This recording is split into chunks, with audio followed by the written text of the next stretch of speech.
only source you need for topics and toy news. This is Gen Z Report. Joining us live, the ultimate Marvel Legends and comic collector. He's got the power of youth. He's got the stories. It's Ashwan. Next up, the master of SH figure arts. His collection is legendary, his knowledge unrivaled. Say hello to Zion. And leading the charge, the one and only, the fearless McFarlane apologist and the agent who never sleeps. It's Agent Zman.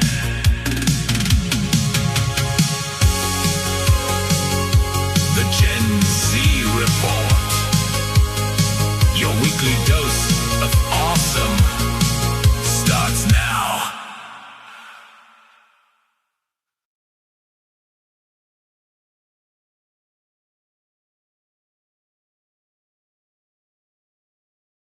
What is up, everyone? Welcome to the Gen Z Report, your weekly host of awesome topics and awesome news. I'm your host, Agent Z-Man, but I never do this alone. So without further ado, let's introduce my lovely co-hosts. So from A to Z, or A to Z if you want to be English, we've got Ashwan 231 Comics. Hello everybody, how are you doing on this fine Saturday evening? There you go. And of course, we've got Zion from Degenerosity. Don't forget the underscores. The Z Fighters have returned on this wonderful Saturday. Yes, indeed. Although this week has been hella hot, we're here, Batman repping. I wonder why. I don't know. But of course, every Saturday we do the Gen Z Report, and this week is no different. Today's topic, of course, let's get it here, is not that, but it is Draft the Wave Mattel Batman Edition. So looking forward to that. Also, big shout out to Big Will, aka Combat Collector, who does the designs for us. So special thanks to him. And you will be seeing his designs later on in the stream. So make sure you tune in. Continue watching. Before, of course, we always do our pickups. But before we get into our pickups, let's say hello to the chat. So let's get them here. We had bright and early Jay's Toy Collection. Have to catch the replay. Come on, England. Of course, yes, it is the World Cup, and England got their match. I don't know who against. Ashwan, can you inform me who they are? We are playing against Panama. Panama. There you go. So, come on, England. Woo. We also had Keanu Reeves, always early. Appreciate. But he's saying, I'm replay crewing out today, but with you in spirit. Of course. But we do have someone live here right now. We have Christopher Allen, 254. Hello. There you go. So without further ado, let's get to our pickups. And I'm going to go from Z to A today, as we always try and do different things. So without further ado, Zion, show us your lovely pickups. So shout out to Scotty Toys. Now he sent me this Daredevil figure. Oh, damn. Yeah. And I'm using my custom batons that I got from my Secret Santa. So shout out D Blake Makes. Oh yeah. Yeah. That's awesome. Yeah. So I finally have another figure in my replacements of all those figures that I don't have no more. That's awesome. Yeah. Mm-hmm. And then that's great. it. That's a great pickup to start off the show, man. Damn.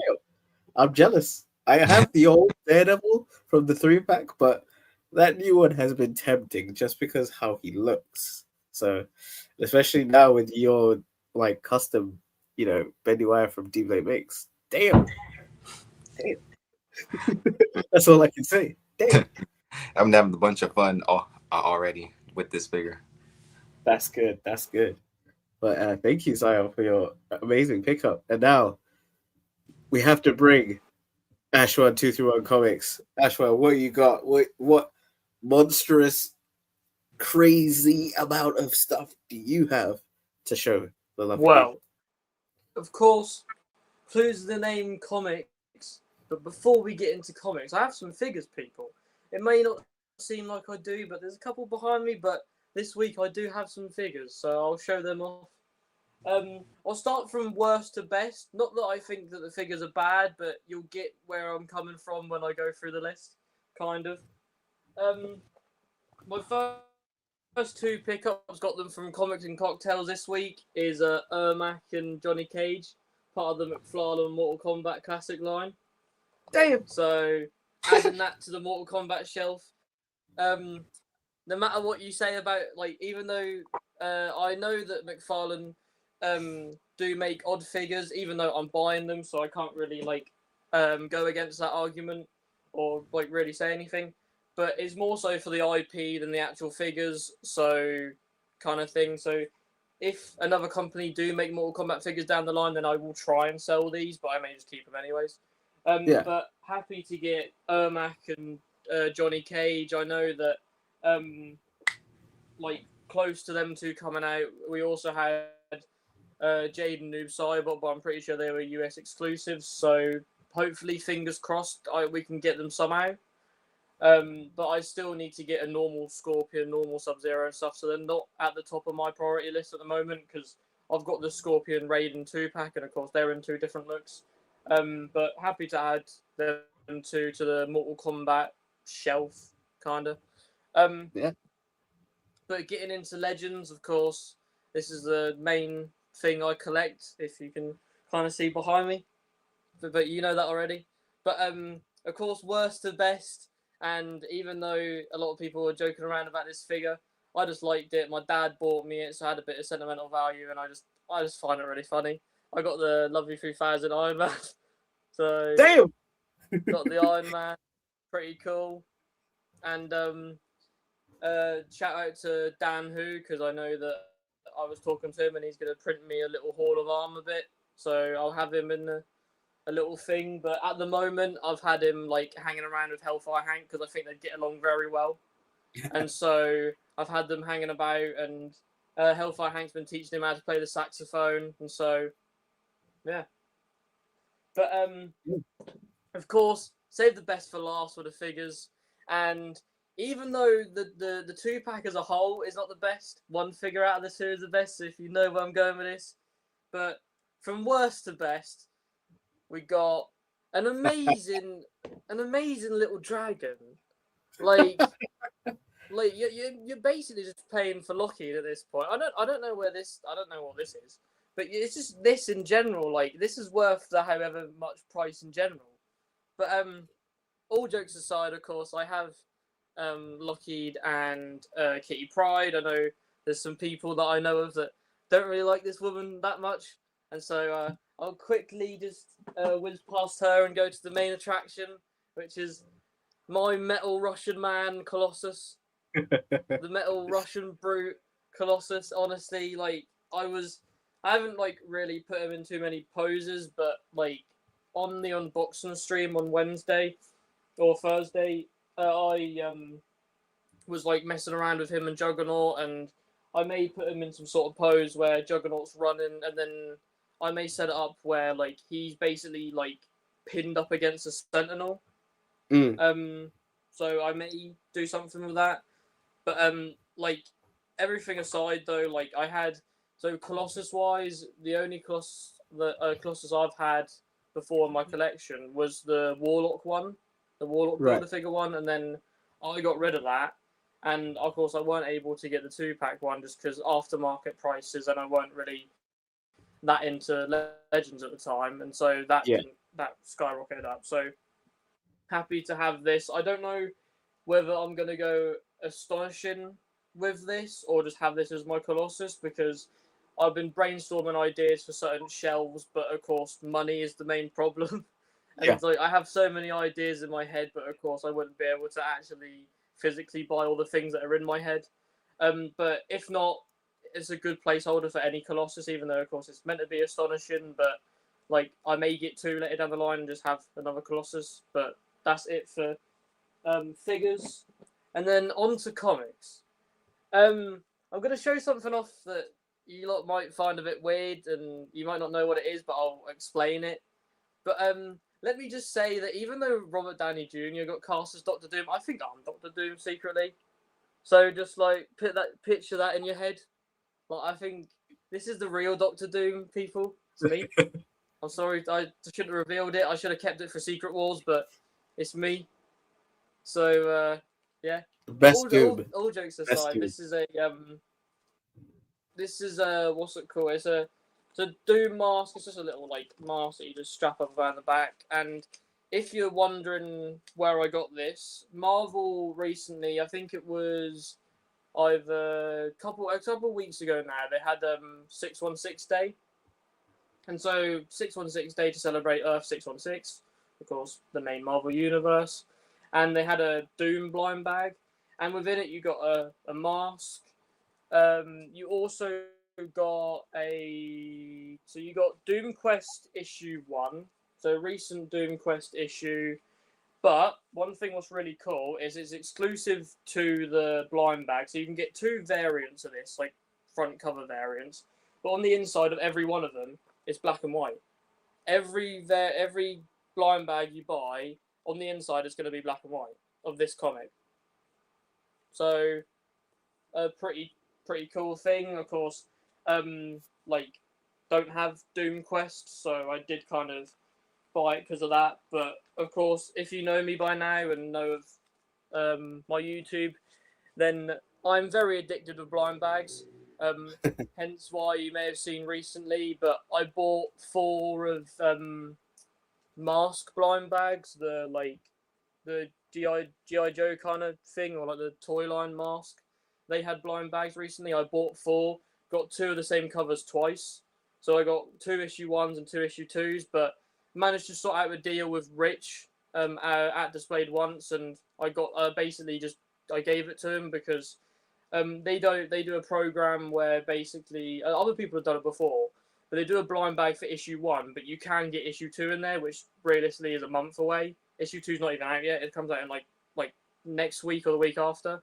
And so I got double of it. Saw Rich bought issue 1 and was basically just like, do you want issue 2?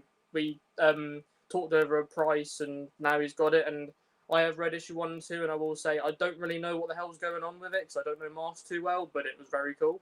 So I would recommend it definitely if you wanting to do that. But with the Doctor Doom blind bag, it's a bit more expensive than a normal blind bag because you get the mask in there, you get the Doom Quest thing, but you also get a facsimile. And I got a Peach Momoko Fantastic Four facsimile. And so there's a whole bunch of covers you can get in this. It's basically just mostly covers that feature like Doctor Doom, and let me just quickly take it out. All of them, because they're facsimiles, basically it's just an older comic reprinted. Just old-timey. It's just like a normal, like how older comics used to be, kind of how they're like laid out and stuff. So hell yeah. it's really cool though, like, and there's a whole bunch of variants you can get in there. There's like some Iron Mans, Avengers, Fantastic Four. Of course, I got the Peach Momoko Fantastic Four, but you can get numerous like different ones. But that's it for the blind bag. And then before I get into these other pickups, I just want to quickly add, even though people know this, but the main reason why I don't show as much on here is because, of course, I have my weekly videos, and this is just what I get between my weekly video and this live stream. So it's never that much comics wise, but I sometimes at least get like 1 or 2. And so yeah, but got some indie comics now. So I got some comics from Image. I got If Destruction Be Our Lot issue 2, and I read issue 1 of this, and I will say, like, recently I've read a lot of Image stuff recently, and I can't lie, it's blown me away. Just like the amount of different writers and artists that are just within Image. I know, of course, there's very different, like, wide variety, but because it isn't like, as much as I love Marvel and DC, because it isn't Marvel and DC, I like it not really like a bit more, but I like it because it's like unique and it's very different. Like if Destruction Be Our Lot is basically just it was very different because there's no humans in it. It's like it's all about robots. It's all about like androids are taking over, like robots are taking over cities, and there's not really like that many humans, if not any humans left. And the main protagonist of the storyline is kind of odd because it's a robot that has basically like a flesh suit of Abraham Lincoln. And so the main character is Abraham Lincoln, but like a robot. Damn. And so it's very odd, I know, but I would definitely like recommend if you wanted to read it, just because it's kind of crazy, and just the fact that the main character is Abraham Lincoln is kind of odd, and just like how they go about stuff, because the like I was saying earlier, the main thing that was just like a difference from this is because everything you read Marvel and DC, because of course is going to be, it's superheroes and it's just like it's people. It's not normally, of course, like they'll have like monsters or robots sometimes, but of course because it's predominantly like humans and people, this is predominantly like androids and robots and stuff. So it's just kind of cool just to have like a whole book with basically like not really many human life forms in it, if not like kind of technically one with Abraham Lincoln. But yeah, and then as well as that, to add on to the Image train, I got Red Roots issue 2. Read issue 1 I think last week. It was very good. It's good but odd. Like there's a whole reason behind it. I'll try not to get into it too much, but it was a lot of stuff. Basically, there's a lot of stuff going on at the same time that kind of didn't really, or it was kind of confusing to where it was going to, like where it was really going. And then at the end, like spoilers in advance, but to be fair, he's on the front cover. He appears in the end of issue 1 just randomly. Like it's not even like really that much of a spoiler because he literally is on the front cover and all that stuff, but he does just randomly appear in the end of issue 1, and so I don't know where issue 2 and issue 3 lead. But it's very cool though. Like there's a weird storyline going on with it at the moment. But just everything from Image, like I said recently, it's just blown me away. Like every Image thing I read is just like great, and so I'll continue to get more stuff from Image. The last one is, funnily enough, Red Roots issue 3. So of course, continue on Red Roots. Just I can straight away read it again or read the next issue. Don't have to bother waiting a month. But that is all of my comic pickups this week. But of course, if you see anything on my video on Wednesday or here that you think that I've recommended, then definitely, if you like have the money and want to read it, then I would definitely recommend just maybe coming out of your comfort zone certain times, just because like for me, of course, I normally do just tend to buy Marvel and DC, but because I went out of my comfort zone a little bit and heard good things about certain books from other companies, I did just start reading them, and they are great. Like a lot of the, like at least trades wise, like all of, if not, I'd say at least 75% of my trades are by Image, and they've been the most, like the best things I've ever read. Like Geiger for a start, if you haven't read Geiger, definitely read that. But yeah, that's all for me. So excited to see what Z-Man has. Years. I'm taking that from Dan who's thing when I started doing that, but years. It's years.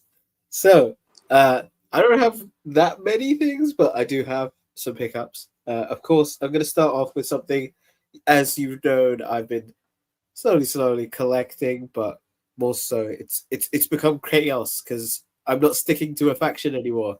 It is none other than the Joy Toy Warhammer Mark VI. I don't know what number that is. It is the Tactical Legionary from Alpha Legion, the Horus Heresy figures. So very nice and blue shiny. These, like, because they do these in like multiple factions / colors, they're quite, like these ones specifically are quite cheaper compared to their other releases. So I found him on eBay and I was like, hell yeah. He's dark blue, shiny with red eyes. Hell yeah. Even though now I'm like, great. I got another faction to start collecting. So that's a bit nightmarish, but hey, it's all good. But there we go. That's him. Also, And then last but not least, VI is 6. It's VI. what's up? VI. Yes, 6. Thank you. I never get them. I only know like V is 5 because of Soul Calibur 5, but that's my knowledge literally. Like I know 1, 2, 3, and then everything else is like, oh, I'm confused. Oh, 5 as well. Yeah. But the other thing is a line that I've been like cherry picking, but now I'm kind of like, oh, I know what figures I want, and I know we all are gonna get a certain character. Well, we're gonna get Action Man. I know me and Ashwan are definitely gonna be getting Action Man, but it is a GI Joe figure, and it's GI Joe Cobra Viper from the Python Patrol. Now you're wondering, why did I get this? Great question. It's a ninja character, so I'm like, I like all the ninja characters from GI Joe, so I'm starting to like kind of backtrack and get some of them. I know they've been doing Ninja Force, so I'm like, okay, thank you, but also my money. So there's one to add to the pile of GI Joe Ninja Force or ninja characters. So yeah, that was pretty much my pickups. So very quick for me, but awesome pickups from all of us. Now, as always, let's get into the toy news highlights. So, without further ado, boom! So straight away we have the recent this is from Zion's toy news highlight, and we have the Mafex DC Comics, Superman for Tomorrow, Wonder Woman, and of course Superman. So take it away, Zion. Why was this your highlight for the week? So last year, I'm gonna start with. We all wanted 6-inch figures from DC, well, affordable ones, and that's where CT Toys came along with their Batman and Superman that I have coming next week. So we'll probably see that, hopefully.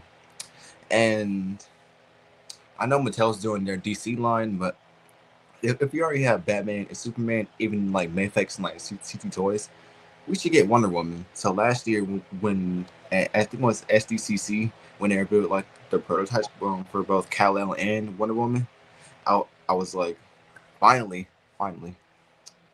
and this Wonder Woman, it looks so good, and with all those different like hair swap. You can like swap the hair with like different action poses. Comes with like her shield and her like little like knife sword, and the suit looks amazing. You can like change out like the skirt piece, and the only thing about this figure that like it's like a little like negative is that it doesn't come with the lasso of truth. That's like my only like gripe with this reveal. But everything else, this figure looks so good. And this might be my first Mafex figure because like CT Toys, they probably won't do this like so soon after it releases, and right now I have that want for this Wonder Woman to go with my Batman and Superman. So if my patience doesn't get to me, then I'll probably invest in this Mafex figure when it comes out next year. And with the Superman, the only reason why I said I'm like a little excited for the Superman is because of the accessories and not the figure itself.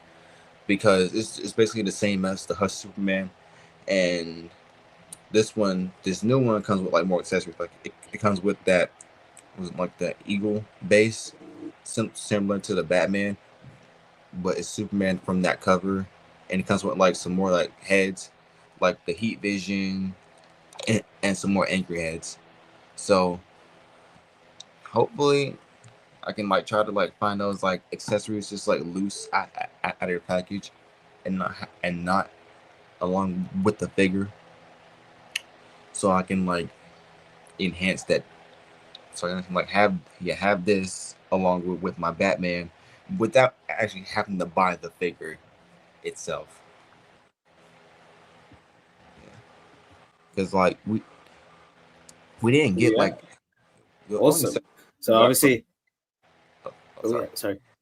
The only accessories we got from like the Hush is like some like poison ivy effects, which is it's good for like the storyline, but for a base Superman figure, this one has like the better accessories for it, and which will go better for Superman like in a display. Like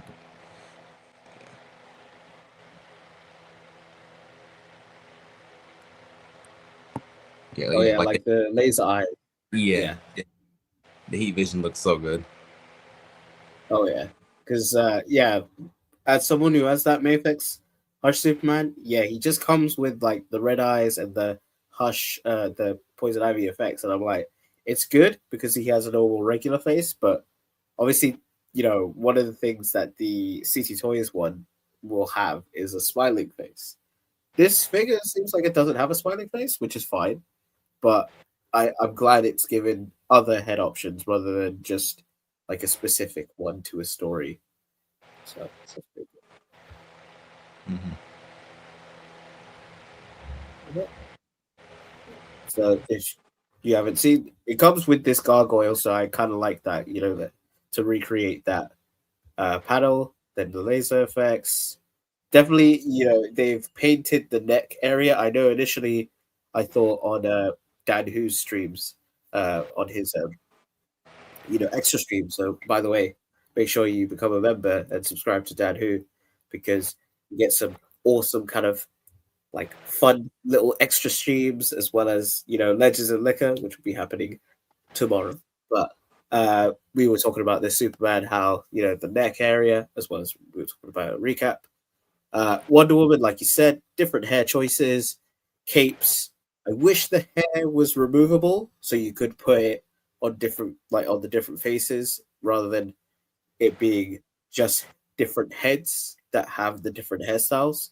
If you know what I mean. So it's like the tiara and hair option comes off of each of the faces, and then you can choose which hair you'd want for your like the face positions. But it's not too bad, and comes with a shield, sword, and you can take off the skirt, not for pervy reasons, but actually to recreate different looks for Wonder Woman, as she does have different looks. She has the skirt look, or she does have the traditional or more like modern look, or kind of it's kind of changed in comics where she's now with the skirt, but like obviously in her debut she had a skirt, but then she changed to the more like trunks outfit, and then she briefly had pants on or trousers if you're British. But I mean, this is great.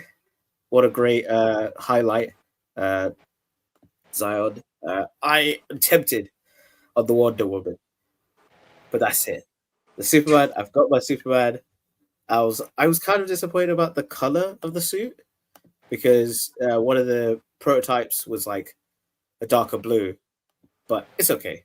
Like if you haven't got the Superman, there you go. But there's also CT Toys, so there you go. But yeah, awesome pick for your toy news highlight. Let me just briefly say hello to the chat. We have Dad Who reviews. I'm here to show some support during a hydration break. Well, I'm glad we're here for your hydration break, because yeah, I'll have a drink on Dad. Everyone, cheers.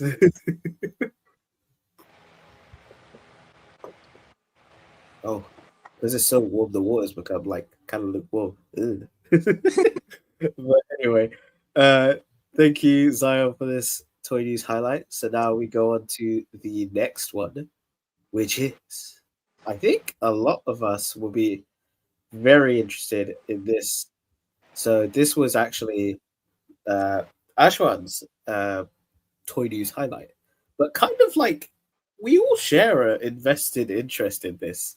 So Ashwan, take it away. Well, of course, clues in the name. Ashwan 2 from Comics, and I have issue 1 right here. So, Hey. of course, Battle Beast issue 1. I haven't started reading it because I thought about it and I'm probably just gonna buy the trade instead. So I was gonna get the single issues, but I'm just gonna buy the trade instead of it. So I haven't started reading into Battle Beast's like separate own storyline. But just I love Battle Beast as a character. Like his involvement in like season 1, just how he instantly just showed off as his like badass. Basically, he's this massive lion who has like a massive like hammer thing. It's just and like it's just the fact that even though like you could say with the Super 7 stuff, oh, we're getting stuff from Jada and this, that, and the other, which yeah, I am excited for and I am most likely going to buy. But it's just the fact that I don't know what Super 7 are doing yet, because I know that as well as in this video for this, they show off silhouettes of the characters.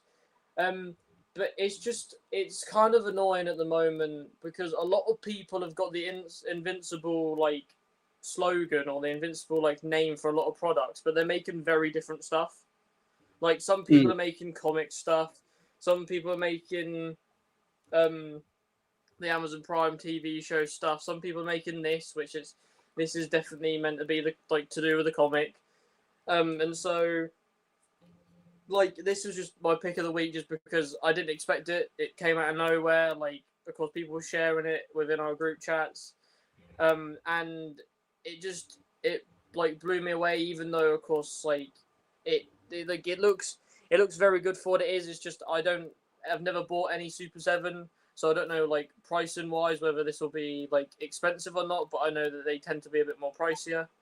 But whatever it is, if I can get it somewhere and I have the money at the time, I will definitely get this, and depending on where they go on forward, then I could be fully in on this line. I just hope that they do stay with it for a long time, because I know that because maybe Jada on it, it may stop them for a little bit. I don't really know like how they're going to go by it, but yeah, just very excited for this. I know that this is an SDCC exclusive though, I think, and so that's the only major problem with it. And I don't want to like bug any of our American friends who are going, because I don't have the money to even pay for it. But it's just a case that if it somehow finds its way to the UK and finds its way to one of the retailers, then like no matter what, I probably will pre-order it or try and get it. But yeah, just excited to see what they do with this line, and maybe it gets me into more Super 7 stuff. Maybe. Yeah. So this one's definitely an interesting one. But before I get into that, we do have Enculted Culture, Kenny. He is here. I do think I'm going to set out on the Superman. You talk about the Mayfix Superman. Not different enough for me. I agree with that. Same thing. And Ashwan, do you, before we, like, I forgot to ask you, would you be interested in that Mayfix Superman and the Wonder Woman, or are you kind of like out of my price range and it's got to take it out?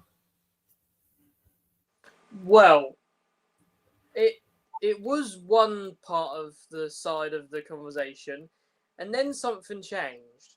I read Batman Hush, and now I want all the Mayfix Hush stuff. Oh no! And so it doesn't go too well. And I was talking to Dan. I don't know if he's still like lurking in the chat, but I was talking to Dan like privately about it, and I was just saying that how I read Batman Hush, and he was saying, "Oh, you could wait for the Mattel line." Or maybe wait for the Mattel line, see if they do it, kind of thing. And the thing is, I would 100%, because it would be probably way cheaper, or it most likely be way cheaper. But it's just the fact that, like, it's kind of just the somewhat impatient side of me, and also just the fact that the Mayfix look really great. Like, even though they go for a lot of money and they're like so much, it's just that they look really great. They look exactly like how I want the figures to look like, and also, because of that, I'm already thinking of like having a separate shelf just from like certain comics I've read. Like for instance, I've read Old Man Logan, and so I was then gonna maybe buy the 2-pack and then add that somewhere. Oh, that looks cool. See that CT Toys? That CT Toys. I'm tempted to get the gray and black just because you get that gargoyle accessory, but also you don't have to pay the full Mafex price dealio, and I think that's kind of why I'm like tempted to get CT Toys Superman as well. But anyway, if you do want to experience like a Mafex, but on a on a good price, I'd say CT Toys is your best key, and try the. It depends which Batman suit you like because they've done both. So if you want the blue and gray, you can do that one, or if you want the black and gray, you can do that one. So I highly recommend if you want that because that way you could at least test it and see if it's like a great fit in your collection. And then if you want to get into the Mafex ones, you can. So like you make sure that Mafex ones you get are different, but also the Mafex Superman's there. So it's like yeah. And shout out Christopher Allen. He has said the good news about Mafex is when they reissue older figures, they are locked in at their older, lower price. So there you go. So if they do reissue some of those Hush figures, that's pretty good. But thank you, Christopher Allen. But anyway, with this Battle Beast, I know we went on tangent with Mafex, but it's good. It's good. I definitely think this is the comic Invincible style because, like you said, those silhouettes very angular but not animated angular, and like the yeah, exactly. Let's have a closer look. Oh baby, like I doubt it will have that much like crazier detail like that comic, but I definitely think these are meant to be like comic-esque. So maybe certain characters who were either left out or changed in the comics compared to their like animation versions will probably get those versions from Super 7. And then Jada will be doing specifically cartoon, like the Amazon Prime show looks. So I'm excited. I kind of want to get this because I think they won't be like Jada won't be rushing to do a Battle Beast anytime soon because I think, as mentioned in one of the streams, either Dan Who or Kenny's recap, Skybound has given the license to both of these companies. So they'd probably be privy to be like, oh, Jada's doing these characters, so you could do this character. So then I think that's the way it probably will work. So straight away as an exclusive, this is pretty good. And I think it could definitely work because he's a big guy. It could work in the Jada lines. I'll have to see. I know usually, like you said, Super 7, bit expensive. It's like on the higher price range, like 50 or like 50 odd kind of like pounds or dollars. So it's definitely pricey. But if you can find it, but yeah. Zaya, what about you? Would you be interested in picking this up? Because I know we all three love or like Invincible. So does this pique your interest? Yes, because like you said, Jada won't be rushing to do a Battle Beast because he's not like one of the main characters that they were prioritized to make. He's like a side supporting character in the series. So, and Jada, it takes like a long time for them like to release figures after they get revealed, and we're still on the first wave hasn't even been released yet, and so it's just like a matter of time, like when they release it, but it won't be anytime soon. So this can be like a great placeholder in our collections for a Battle Beast, and like you said, he's like a bigger character, so he'll fit in with basically like this scale of our Jada figures. And exactly, yeah, I can't wait to see more of this, and like people get their like in hand, get this figure in hand, because I know like the figure photography is going to be awesome. Yeah, most definitely, and I think everyone. Like, I think this is going to be a pickup for anyone who's an Invincible fan because like certainly it's different to what the Jada offering is. So it's good that they didn't straight up go with a Mark Grayson or the characters they have done or like what I mean. So like it works as a standalone until like I don't think Jada will be doing Battle Beast anytime soon. So it's kind of like, hey, we've got a placement, and you could actually see how a seven figure is. So yeah, um, awesome toy news highlight from Ashwan. And now we get on to the last toy news highlight, which is a bit of a loaded toy news highlight because it's the 2026 Joe Fest convention, and it's the Big Bad Workshop highlight. So let's hope. There we go. So obviously, we all, both me and Ashwan, are big fans of Big Bad Workshop. So it seems like obviously they've got the con right now for Joe Fest. I'm trying to get someone to hook me up with a pre-order. So hopefully. But we do have the first one here is Larry Hama, who is responsible for a lot of G.I. Joe's kind of like backstory as well as the comics. So apparently he's getting an action figure, which is quite cool. But regular guy kind of thing. So that's awesome. But they did show some other figures, which I was kind of surprised. I have no clue who these are, so I'm just going to go very quick on these because I don't know who they are. But it's cool to see Big Man Workshop doing some new figures. It's always great. And then it also makes us very upset because then we'll have to be forking out our money again. But yeah, so it seems like these characters are very G.I. Joe based. So, that's pretty cool. Or it's probably going to be like G.I. Joe adjacent. And then this one's my favorite. This wrapped soldier, kind of like giving me the vibes of the Unknown Soldier from DC Comics, which, hey, is connecting. So, yeah, that's my toy news highlight because I know the con is happening right now.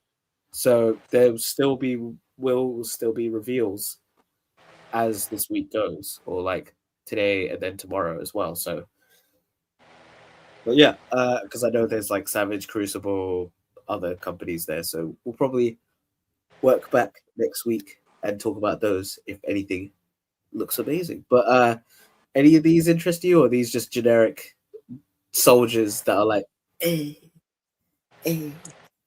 Generic soldiers, so it's just like,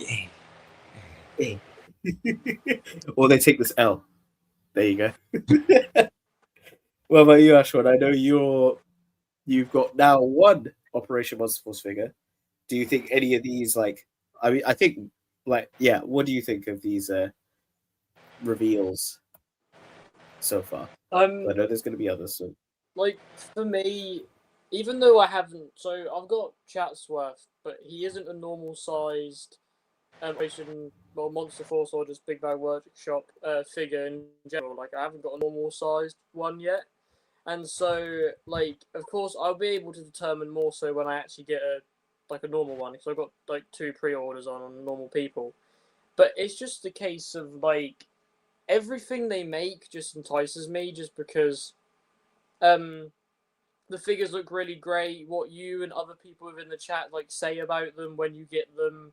The whole concept of who doesn't love army people. I know that some people may not, some people whatever, but just the whole aspect of just army is just kind of cool. And so whatever they're dressed up in, it looks kind of cool. And also because it isn't, even though it may be set to a certain thing, I know that you're not too familiar with what this is, neither am I. But you could probably fudge it anywhere. A lot of their stuff, even though they're set within their own little worlds and they have their own comics to them, you could probably maybe get away with just putting Chatsworth anywhere.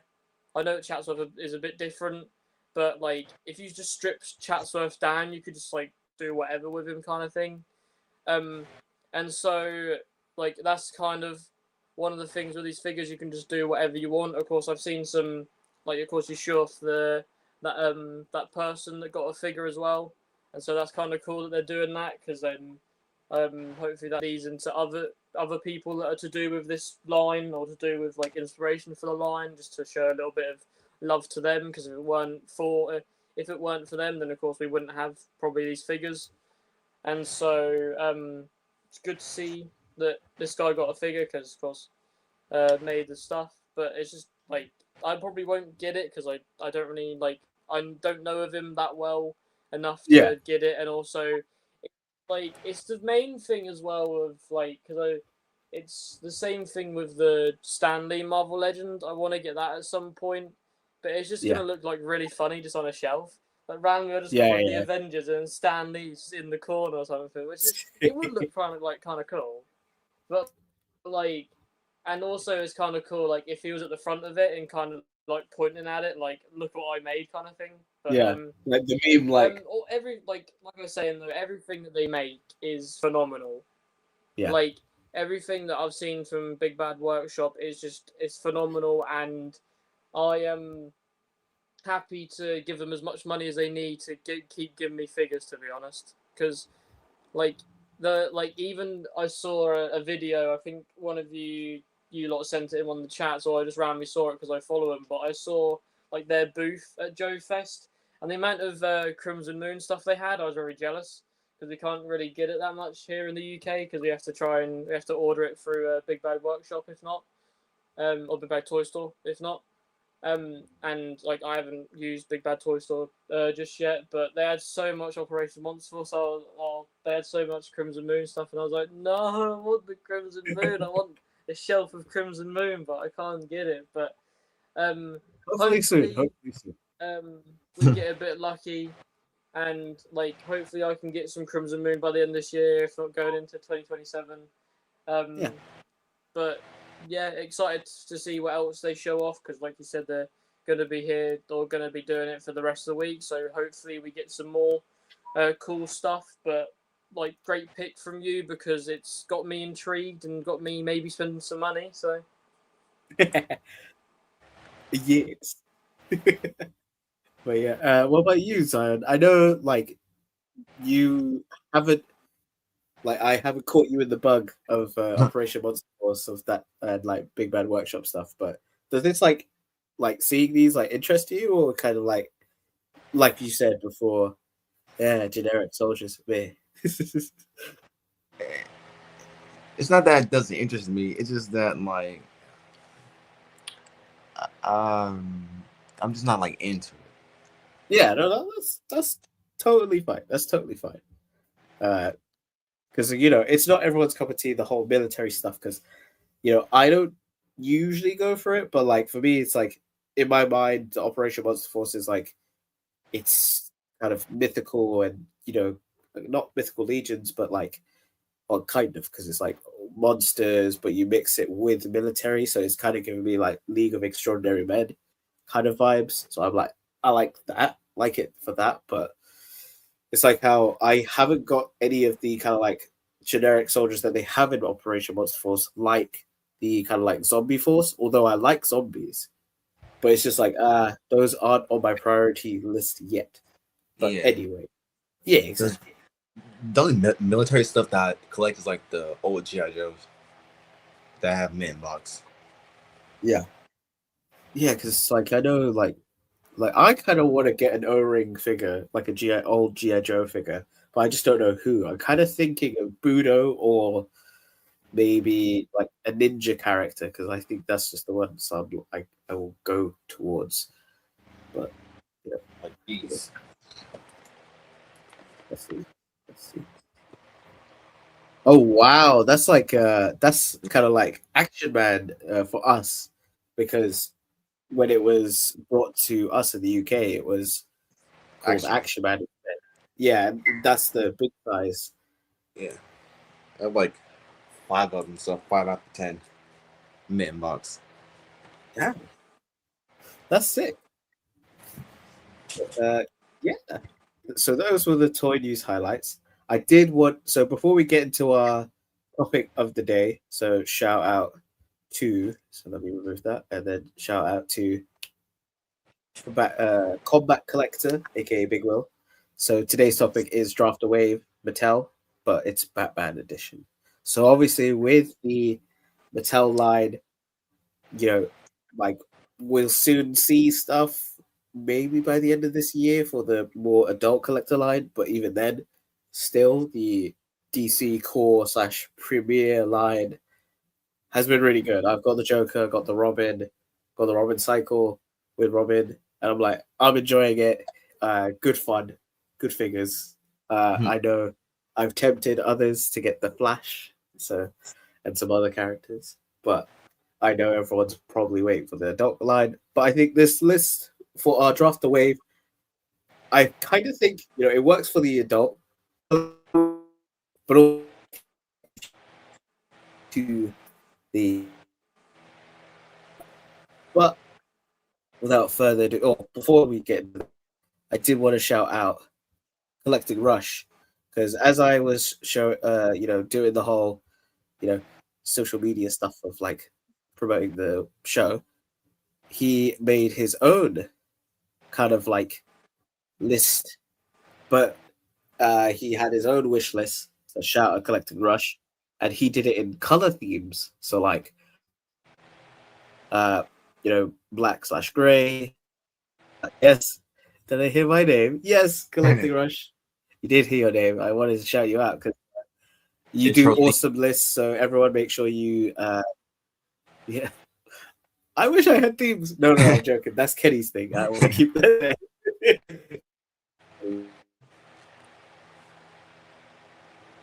Lists, and especially when doing.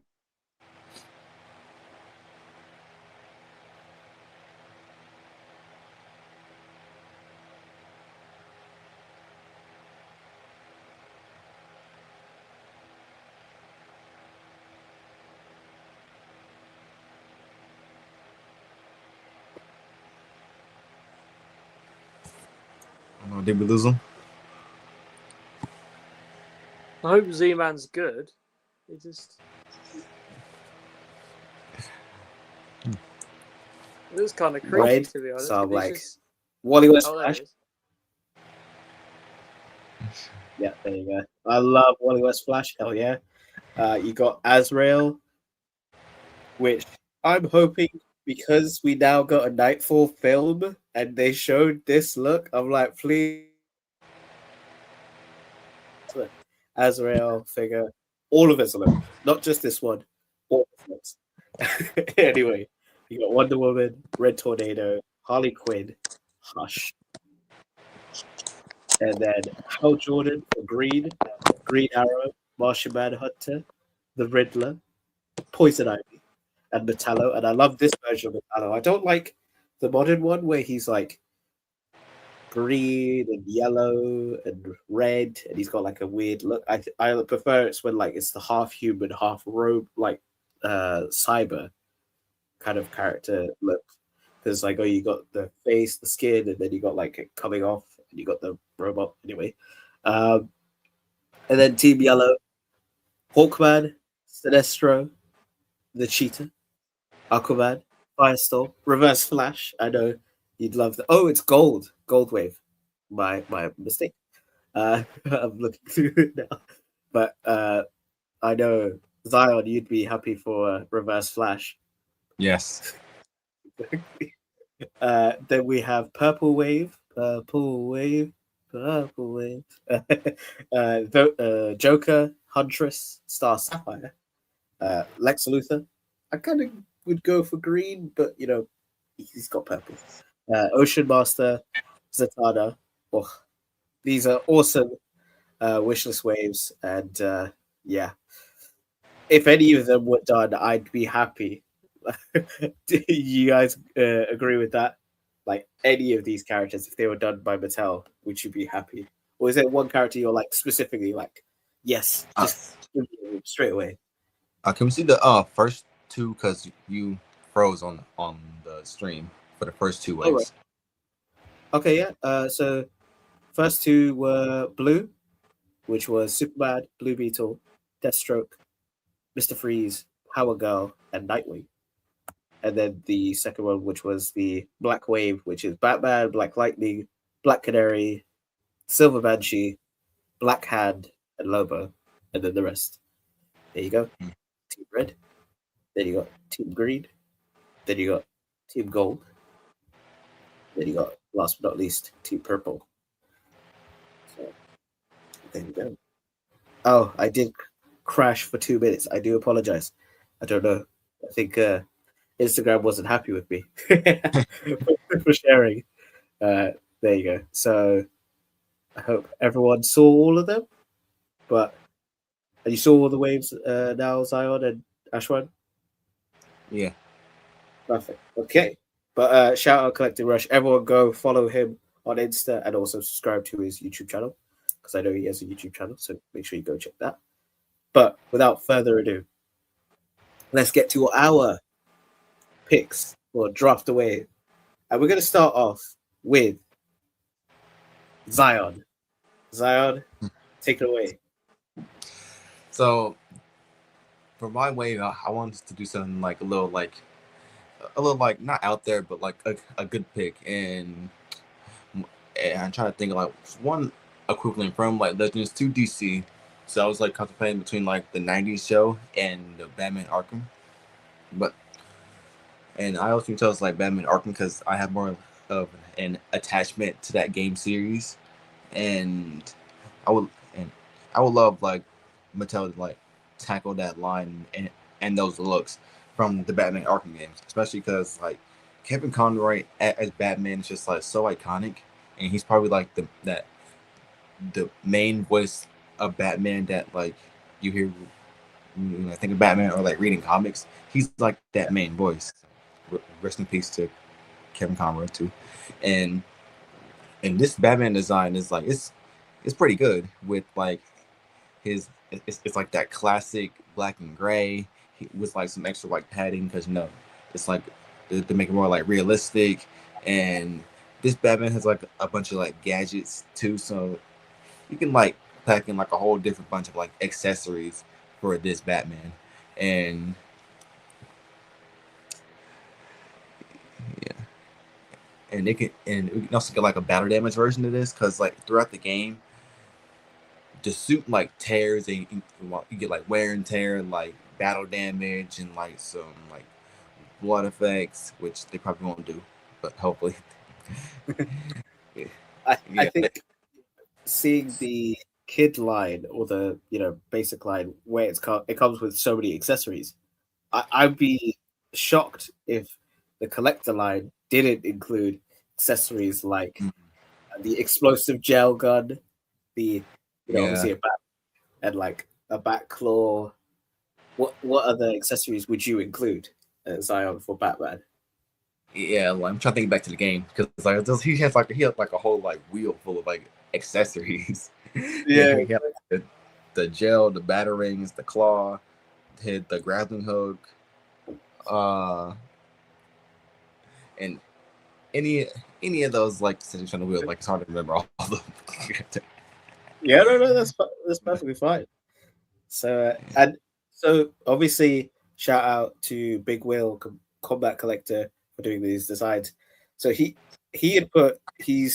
took the image of the McFarlane version of the Arkham. I think it was the Arkham Asylum or Arkham City version of Batman. Pretty sure it's the Arkham Asylum because I can see the logo here. But would you be particular to Arkham Asylum or Arkham City? I know his suit is kind of similar in those two games. It's only Arkham Knight where he changes his outfit. But, yeah. For the thing is like for a single figure of Arkham Asylum, because that's like the first game, but for a wave, it just seems like it'll make more sense to do like Arkham City because if it's like a 6-figure wave, because Arkham Asylum has more like characters that would be better fit like as a deluxe, and not like a single character like Bane and Killer Croc. They will fit better as like deluxe figures than like single. And in Arkham Asylum, there's not like a lot of villains like there is in City. Like in City, there's like a lot of like normal size characters that you can do in like a wave. So yeah, that's why that's why like my wave is more based off of Arkham City more than Asylum.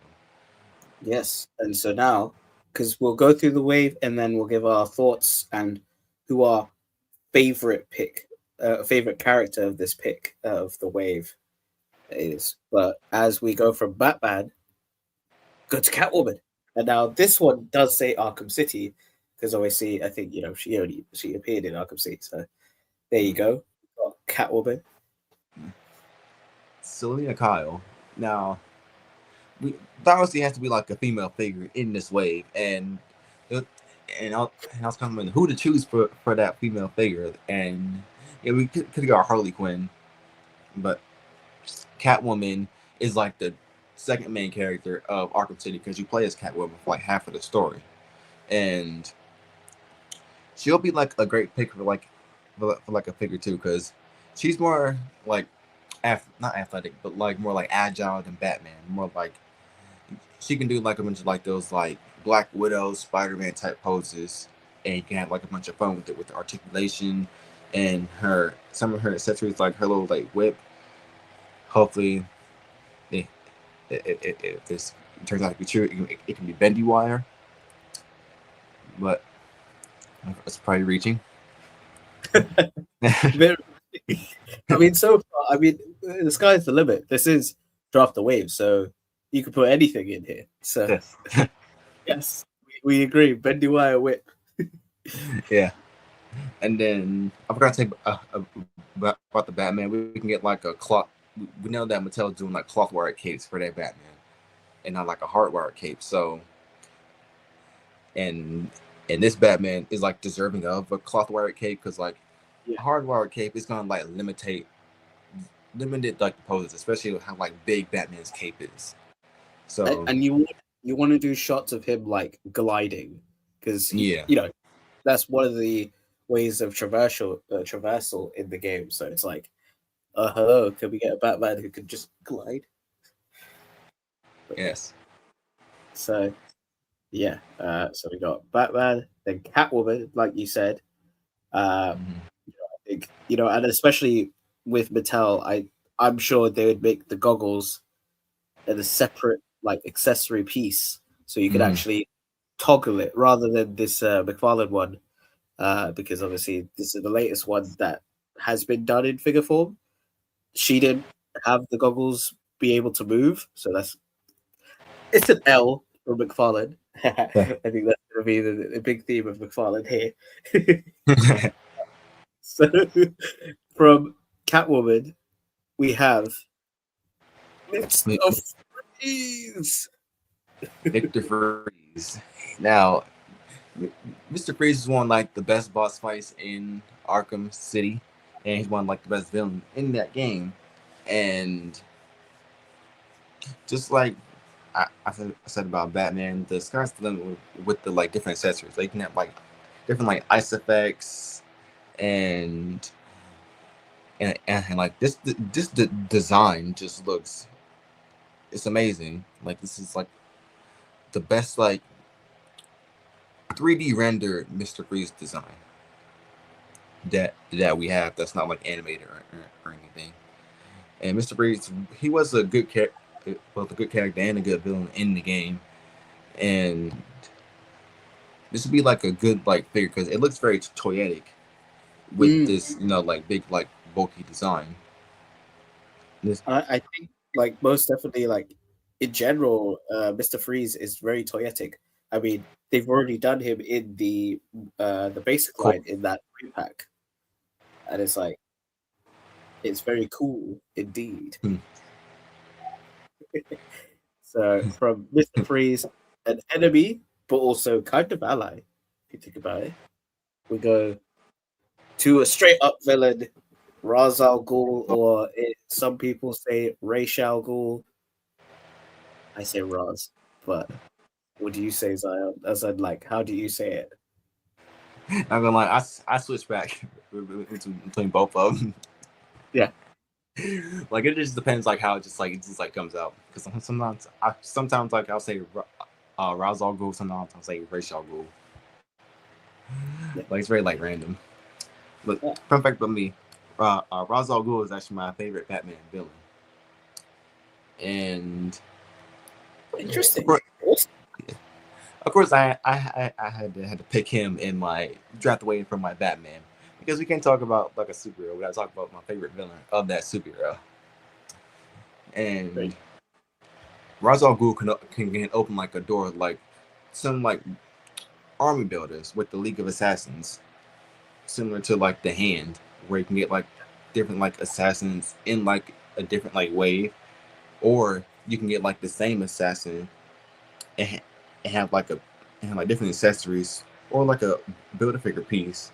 So Mm. if you like buy the same figure over and over, you can like display it with like a different weapon, or you can gain like another build a figure piece for whatever build a figure it is. Now I didn't include a build a figure here, but if Yeah. I had to pick, I'll probably pick Clayface as the build a figure in this Ooh, week. that's interesting. I mean, as this is the McFarlane version here, the builder figure for that was Solomon Grundy, which I was like, you know what? He's a villain in that game, but I think your pick of Clayface spot on because he pretty much is the last fight in the game. So that's more substantial rather than a one-off fight. And if you know the context of Clayface in that game, oof, oof. Yeah. And Yeah. then Ra's al Also, Ghul. he can come with like a bunch of different like assassin and like accessories too, like his sword, some like magical effects, because he's like a fantastic. He can be both a fantastical and like a down to earth grounded villain. Like it depends on like the adaptation, basically. So it I can come love, with a dying head where he's like yeah, old and like a decrepit, and like some like his like hands where he's like old. But they also come like some like ones where it's like this where he's like new, fresh, and young. yeah. But And I just wanted to ask, Ashwan, did you play Arkham City or the Arkham games? I don't remember much of them because I played them a fair bit ago, so I probably have to play them again. But I've at least played a fair bit of all of them. I think. That's good. That's good. Because, yeah, I mean, especially now they have those remasters. It makes it a lot easier to play them. But I remember back in the day when Arkham City came out, oof, that was like a day one purchase. But that's another story for another time. But as we go from Ra's al Ghul, a pure villain, and like Zion said, it opens a big world of like League of Shadows / League of Assassins, ninjas, so army builders. But also, I would say in the basic line, give us a Lazarus Pit like playset that you could use. I mean, Mattel's not like a stranger to playsets because they have that slime pit for the Master Universe figures. So I'm like, hey, let's just have that, but make it Lazarus Pit. I don't know. That's two big brain moves. But anyway, from Ra's al Ghul, we have Robin. Woo! nah, just like Z-Man, my favorite Robin is Tim Drake. He's the best Robin of all time. And I remember playing Arkham, and I was like, they don't have Robin in the first game.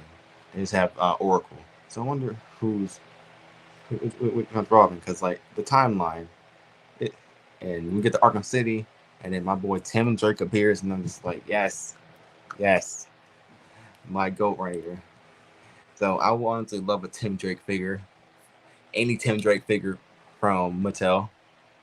But here we're talking about the Arkham Tim Drake, and just like Batman, he can come with like a whole like array of like accessories that like the Robin came with from the core line, and some like game exclusive accessories too.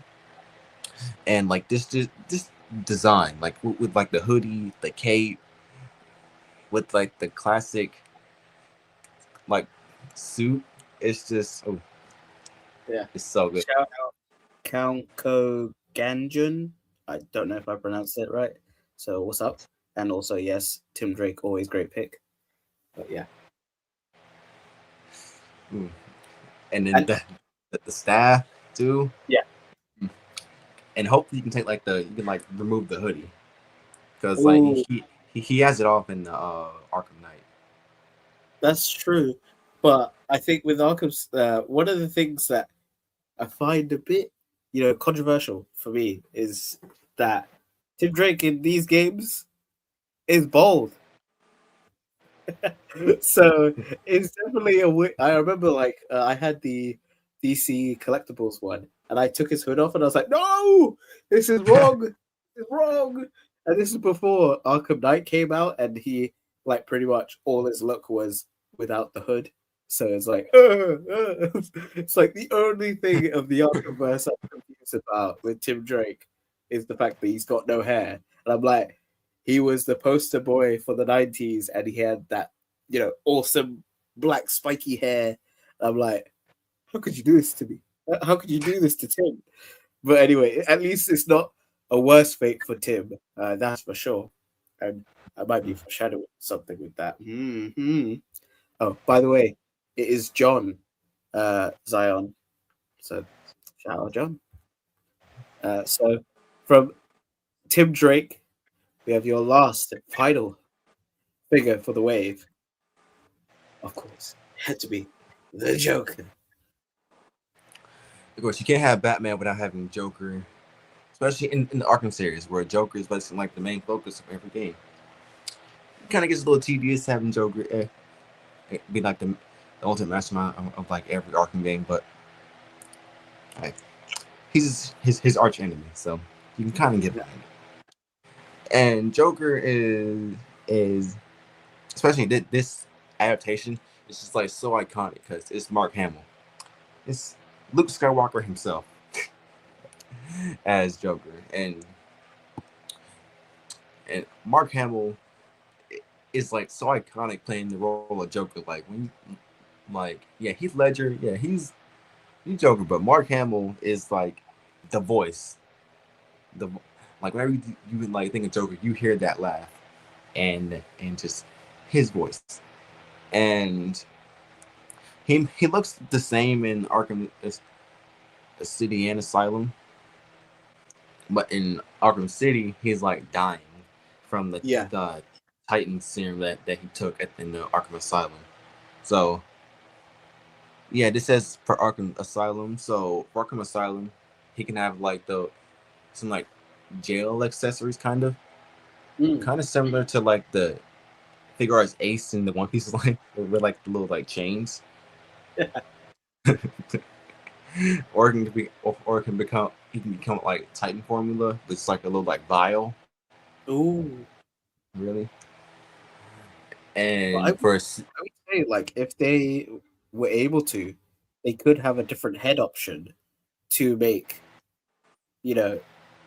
sick Joker. But then again, I remember like if you look at that, I remember in Arkham City you had those trophies of the characters, and it had like a trophy of Joker and then bright Joker or healthy Joker, and he was like bright colored, and then you had like the sick Joker, more his tones were darker, like his outfit was a lot darker and more dull. Yeah, exactly, like more dull. So it's like if they wanted to, they could include like a sick head, but also I think a variant could work. Yeah, a variant like similar to like the battle damage Batman, they can do like a sick Joker. Yeah, absolutely. Because something about like video games that Legends hasn't even done. It's like they get like battle damage through like the boss fights and like through like their fights. Like it's not like an animated series where like they just like look the same throughout the whole like episode, even during the fights. Because like one thing about also like the Insomniac Spider-Man games, like they could have done like battle damage like Peter and Miles, especially because just like in this game in 2, the suit like damage, the more like damage the more your like health goes down, the more the damage you take on the suit. While in like the Arkham games, it's like throughout the game where you start the game like in like a clean suit, but by the end of the game, your suits are like torn and like bruises and blood and everything. Yeah. So I think that they can take advantage of Mattel. If they do this, they can take advantage of that for their figures, especially like the main, for like Batman and like the main villains of the of the games. Exactly. Shout out Mr. Nakata. He says, "Hello there, hello there." So yeah, I mean, so to recap Zion's picks before we give our opinions. So of course, Joker. as one of the villain choices, because we're working all the way back. Then Tim Drake Robin from Arkham City, Ra's al Ghul, or Ra's al Ghul if you want to say, from Arkham City as well. Then Arkham City Mr. Freeze, and I think you're getting the idea. This is an Arkham City wave. And then we have Catwoman, and then last but not least, because we need a Batman in this Batman-themed wave, we have Batman. Technically, it could be the Arkham Asylum version, or it could be the Arkham City version, because the suits don't really change that much between those two games. But yeah, those are Zion's draft a wave picks if he wanted for Mattel to do. So we leave it to the board. Well, what are our thoughts? I will ask Ashwan, what are your thoughts on this killer wave, or Arkham wave, if you will? Well, I'll say that it's very strong and it's very good. Like the Arkham games, like as much as of course we love them, it's of course loved by many and a lot of people. Even though of course we did get McFarlane figures from it, because I know a lot of people don't really like McFarlane because their figures are 50-50. And so and with Mattel, just because we've already seen stuff from the core line, as well as I'm familiar with the WWE figures, that I would honestly be so excited for a wave like this, or multiple, like a separate line within the normal DC comic stuff, like a separate just game one or something, just because I could feel like they could just get away with and be able to do so much more stuff that McFarlane tried to do. Just because of the fact that, like you said, they're familiar with play sets, they're familiar with big figures, they're familiar with different scales, just because even though wrestlers don't tend to scale that differently to one another, just because they are people. But just this, the different heights of different people, different weights of different people in WWE, for example, and also all their other toy lines they have, just the different aspects how they could do it. It would just I think it would just work so well. And also, even though I don't know if they would do it, and Zion didn't add it to the list because I don't think that we were going to do this, but if you could have the Batmobile as well, his Batmobile from that game, and you could put it on the shelf with your figures as well, like they're doing with the Telcore stuff at the moment, where you have the Batmobile. It's an easy thing to do. Fudging make a Batmobile for this lot as well. But yeah, that's definitely a great shout. So I'm assuming, Ashwan, you're in for this wave, because you were already you were Batmobile, and I was like, damn. Because usually it's oh, but I would say, is it the Batmobile from Arkham Knight, or the very short appearance of the Arkham Asylum / Arkham City Batmobile for for this wave? Would you go for? I said, I'm more familiar with Asylum's one, so probably that was me. That's good. Because because obviously the Batmobile appears in that, and it's the whole thing of having to repair it and that stuff. And I'm kind of glad, because I personally don't like the Knight version of the Batmobile, where it's more of a tank, or it could go into tank mode. Although that being said, as a playset vehicle thing, Mattel, do that. Arkham Knight is Arkham Knight is just playset central with all the tank missions and the other characters. Yeah. Oh yeah, exactly. So like you said, Ashwan, about how they've been doing vehicles in the core line, so they could actually, they'll do. So say for example, this was more of the adult collector line, and I think Zion was kind of showing this is a Gamerverse wave, or specific kind of section, because how Marvel Legends, they have different waves, or different segments of their lines, so Gamerverse and all that stuff. So if Mattel does a Gamerverse-esque style of wave, then they could do this, and then in their core line or their premier line, because it's supposed to be compatible, do a Batmobile from Arkham Asylum or Arkham Knight, whichever.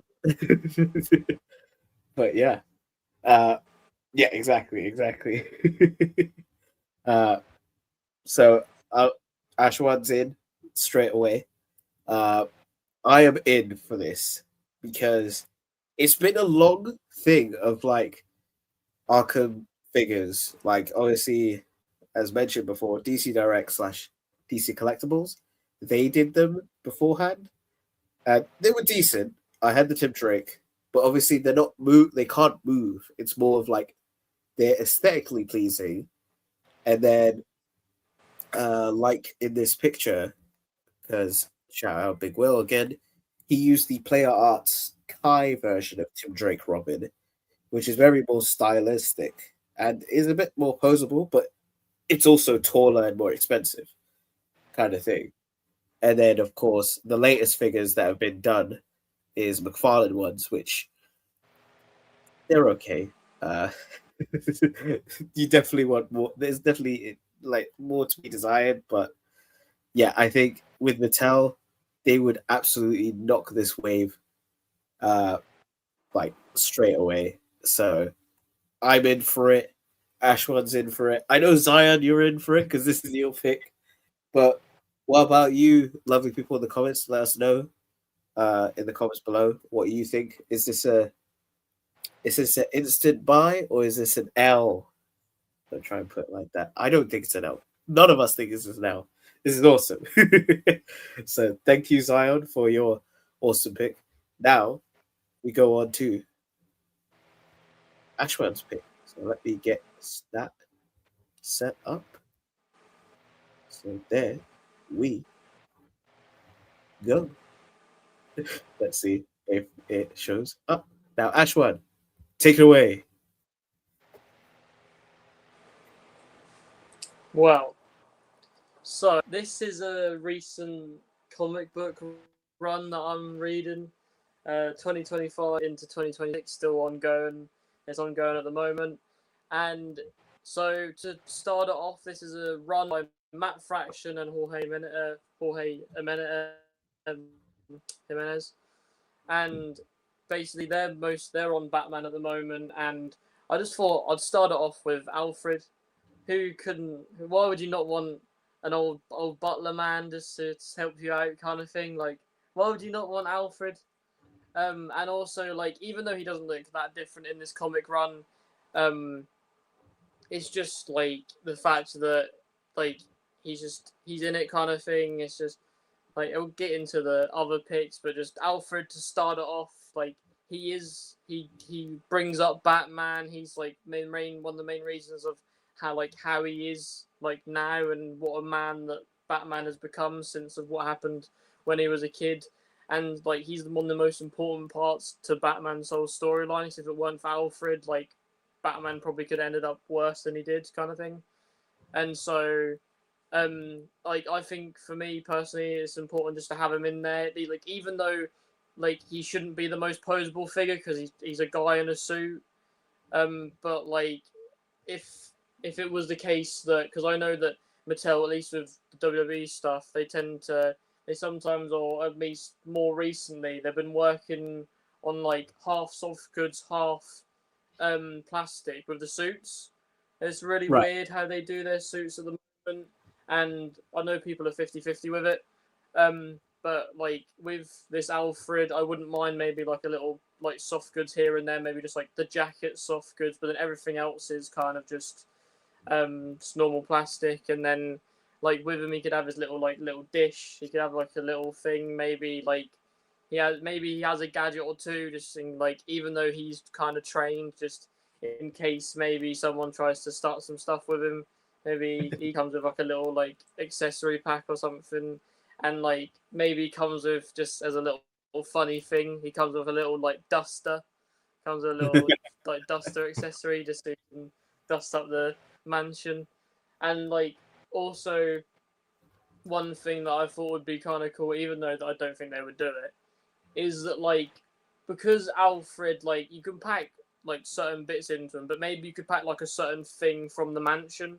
So maybe you could have like a Wayne family like painting or something, and like basically, even though I don't know whether they would make a Wayne Manor like this diorama thing, or playset, but just the fact that maybe like if you buy certain figures, you then like have little parts, and you could then like maybe make your own little one or something. Like you buy Alfred, you get like a painting, or you get like a bookshelf or something, and it wouldn't necessarily be like a builder figure because it'd be kind of hard to do as a builder figure, but like you know what I mean, where you just like you get little like Easter eggs within just this Alfred figure, like a little painting or like some certain stuff like that kind of thing.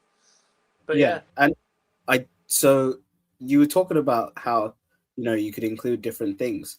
I wanted to showcase this other Alfred that Mattel had previously done before they lost the license.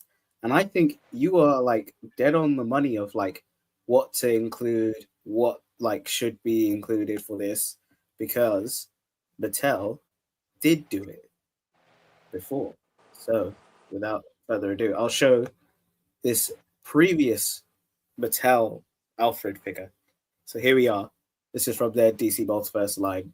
And this came with a tray, a glass, like a crumpled up back cowl that you could put on the plate.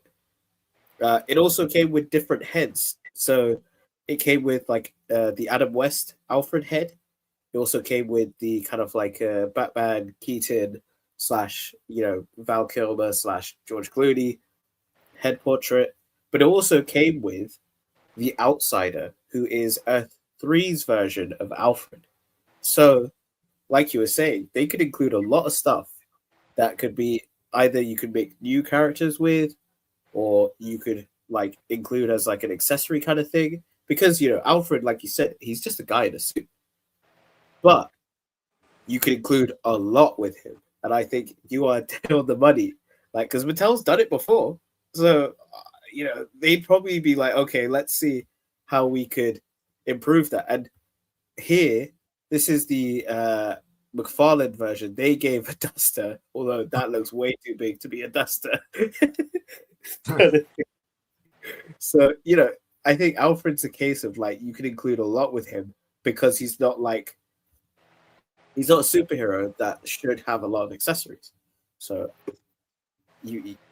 amazing, Ashwan. Like, you're already thinking ahead and also thinking the same way Mattel is thinking. So, and you know, here, you know, John says, love the accessory ideas. Alfred's for sure a great way to package fun stuff we wouldn't get from superhero type figures. There you go.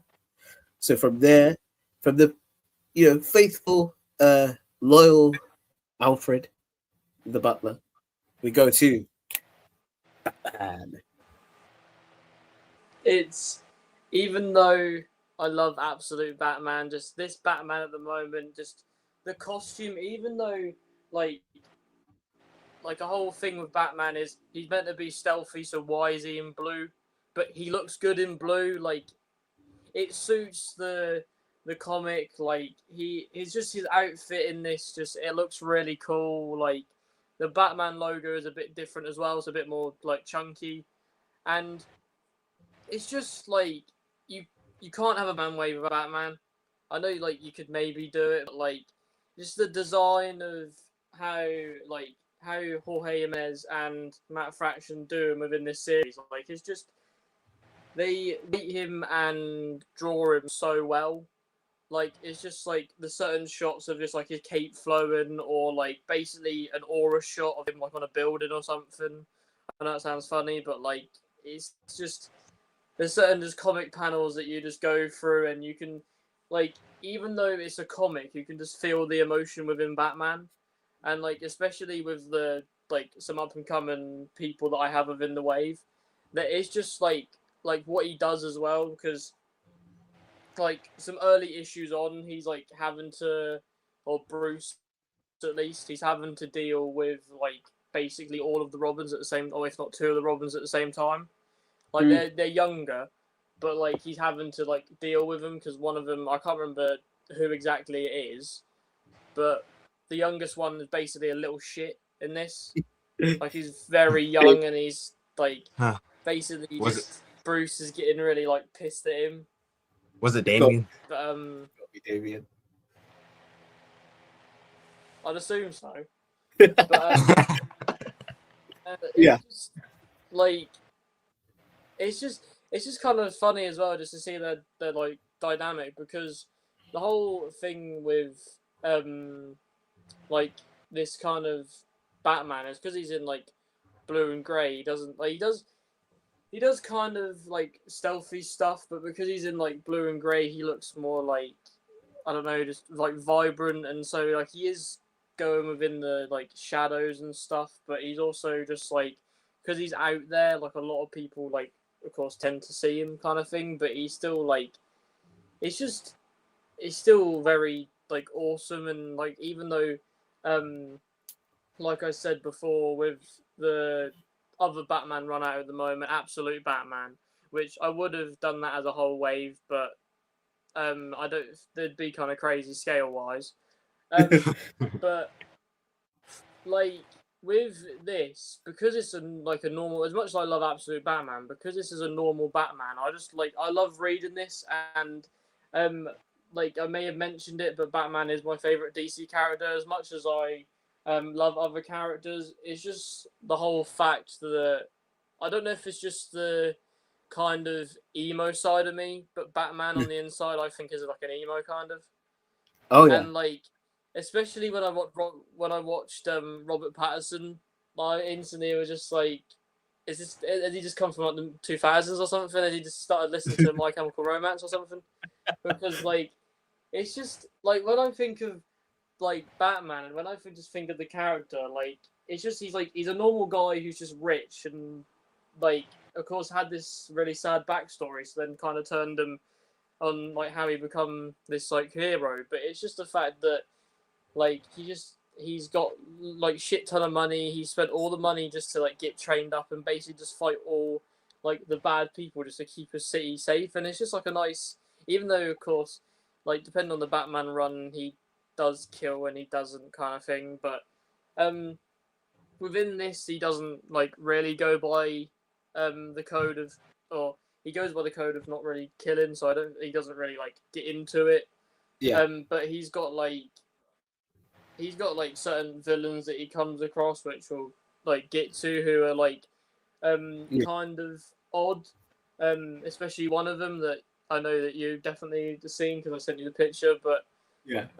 like a lot of the villains within this comic storyline so far, like there's a new one that's introduced. So it's a fresh new opponent for Batman to face up against, which I kind of like. And also just like certain characters, like there's a certain character within this storyline that I didn't really know of. I didn't know of the character that well, but he plays a massive part in this storyline. And like with this figure as well, he would for me, I think like you can easily just pack in like a Bruce Wayne head, like easy packing, just a Bruce Wayne head, and then like an accessory, whether it's like stuck to a hand or not is up to. I don't really mind too much, but like just a cowl in a hand kind of. Oh yeah. Like sculpt or just loose mask kind of thing.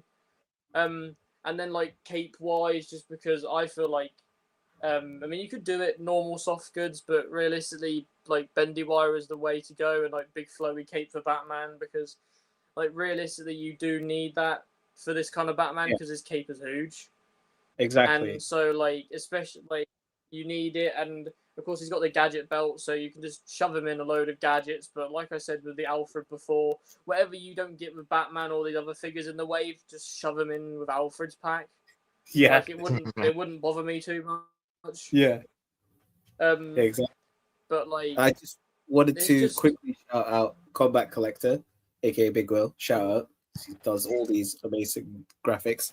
He said either a wave or a box set of every live action Batman from Adam West all the way through to Patterson would be cool. I mean, McFarlane tried, but he didn't include Adam West, so that was a big L to him. So, but yeah, thank you. But yeah.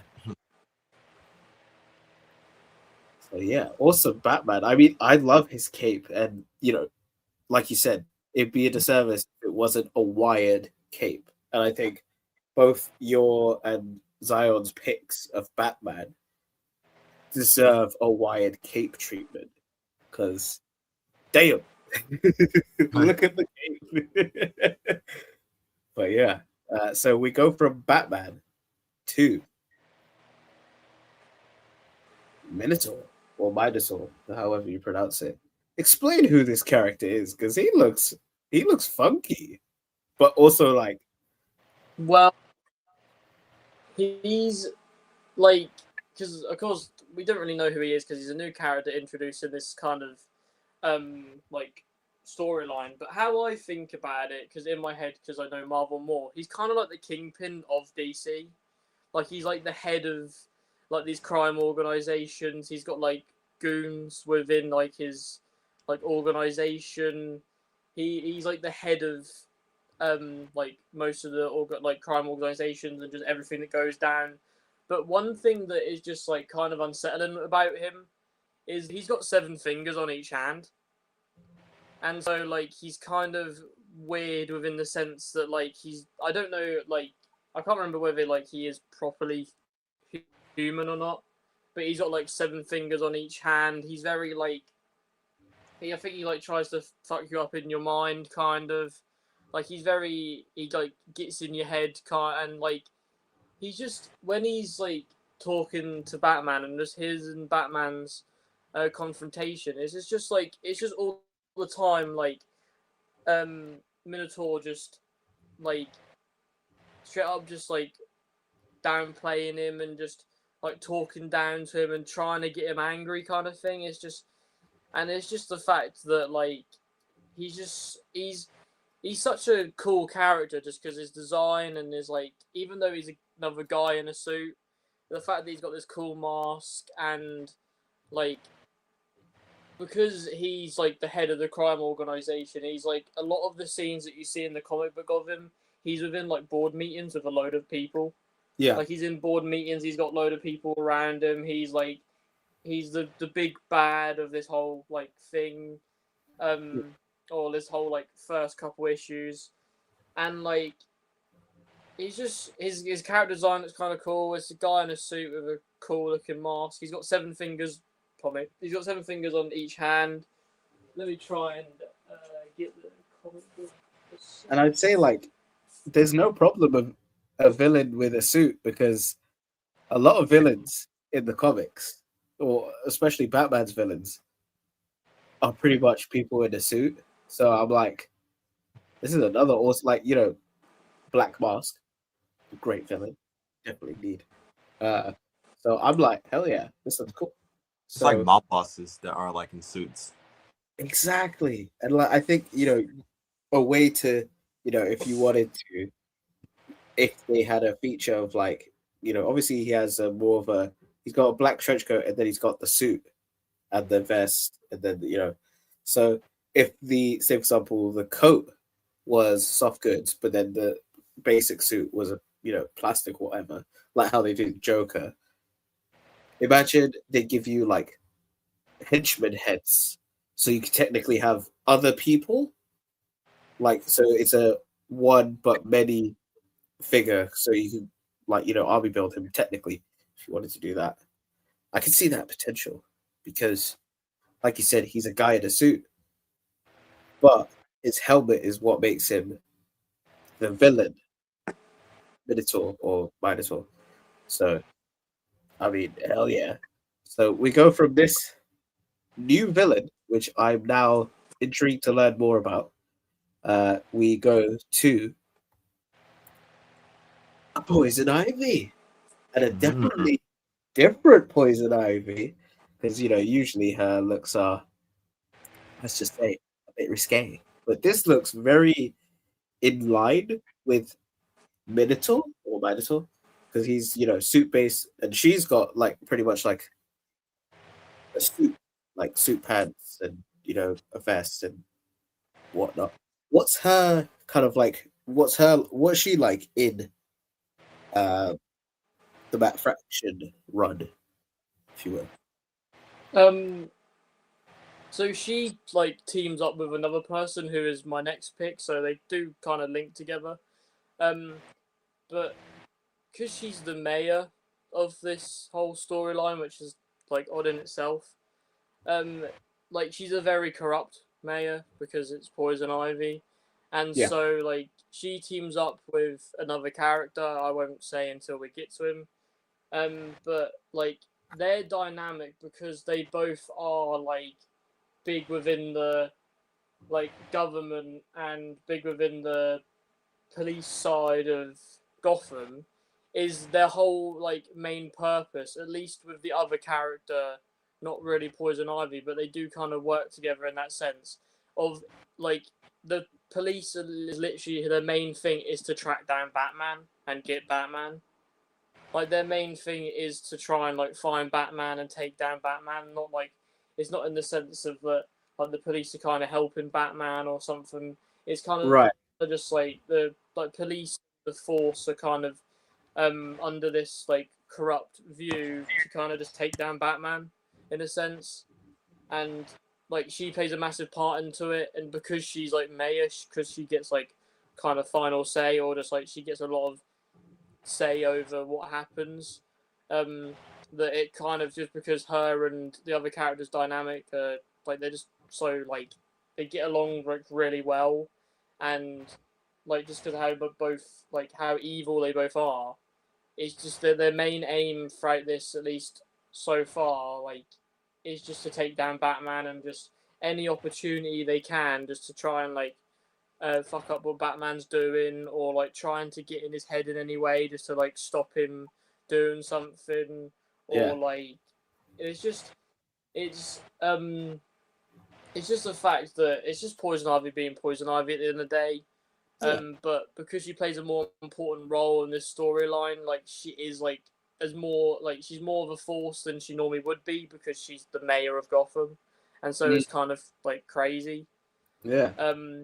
But like even though it's another like suited kind of figure, born figure, it's what she looks like in the storyline. It's like it's what her look is at the moment, and so like and she's one of the main villains of it, and so that's what I want, and so that's what hopefully I would get. But I'll do the same kind of situation as I would with Alfred, where I'd test out the cloth goods on certain parts, but I wouldn't go full on cloth goods.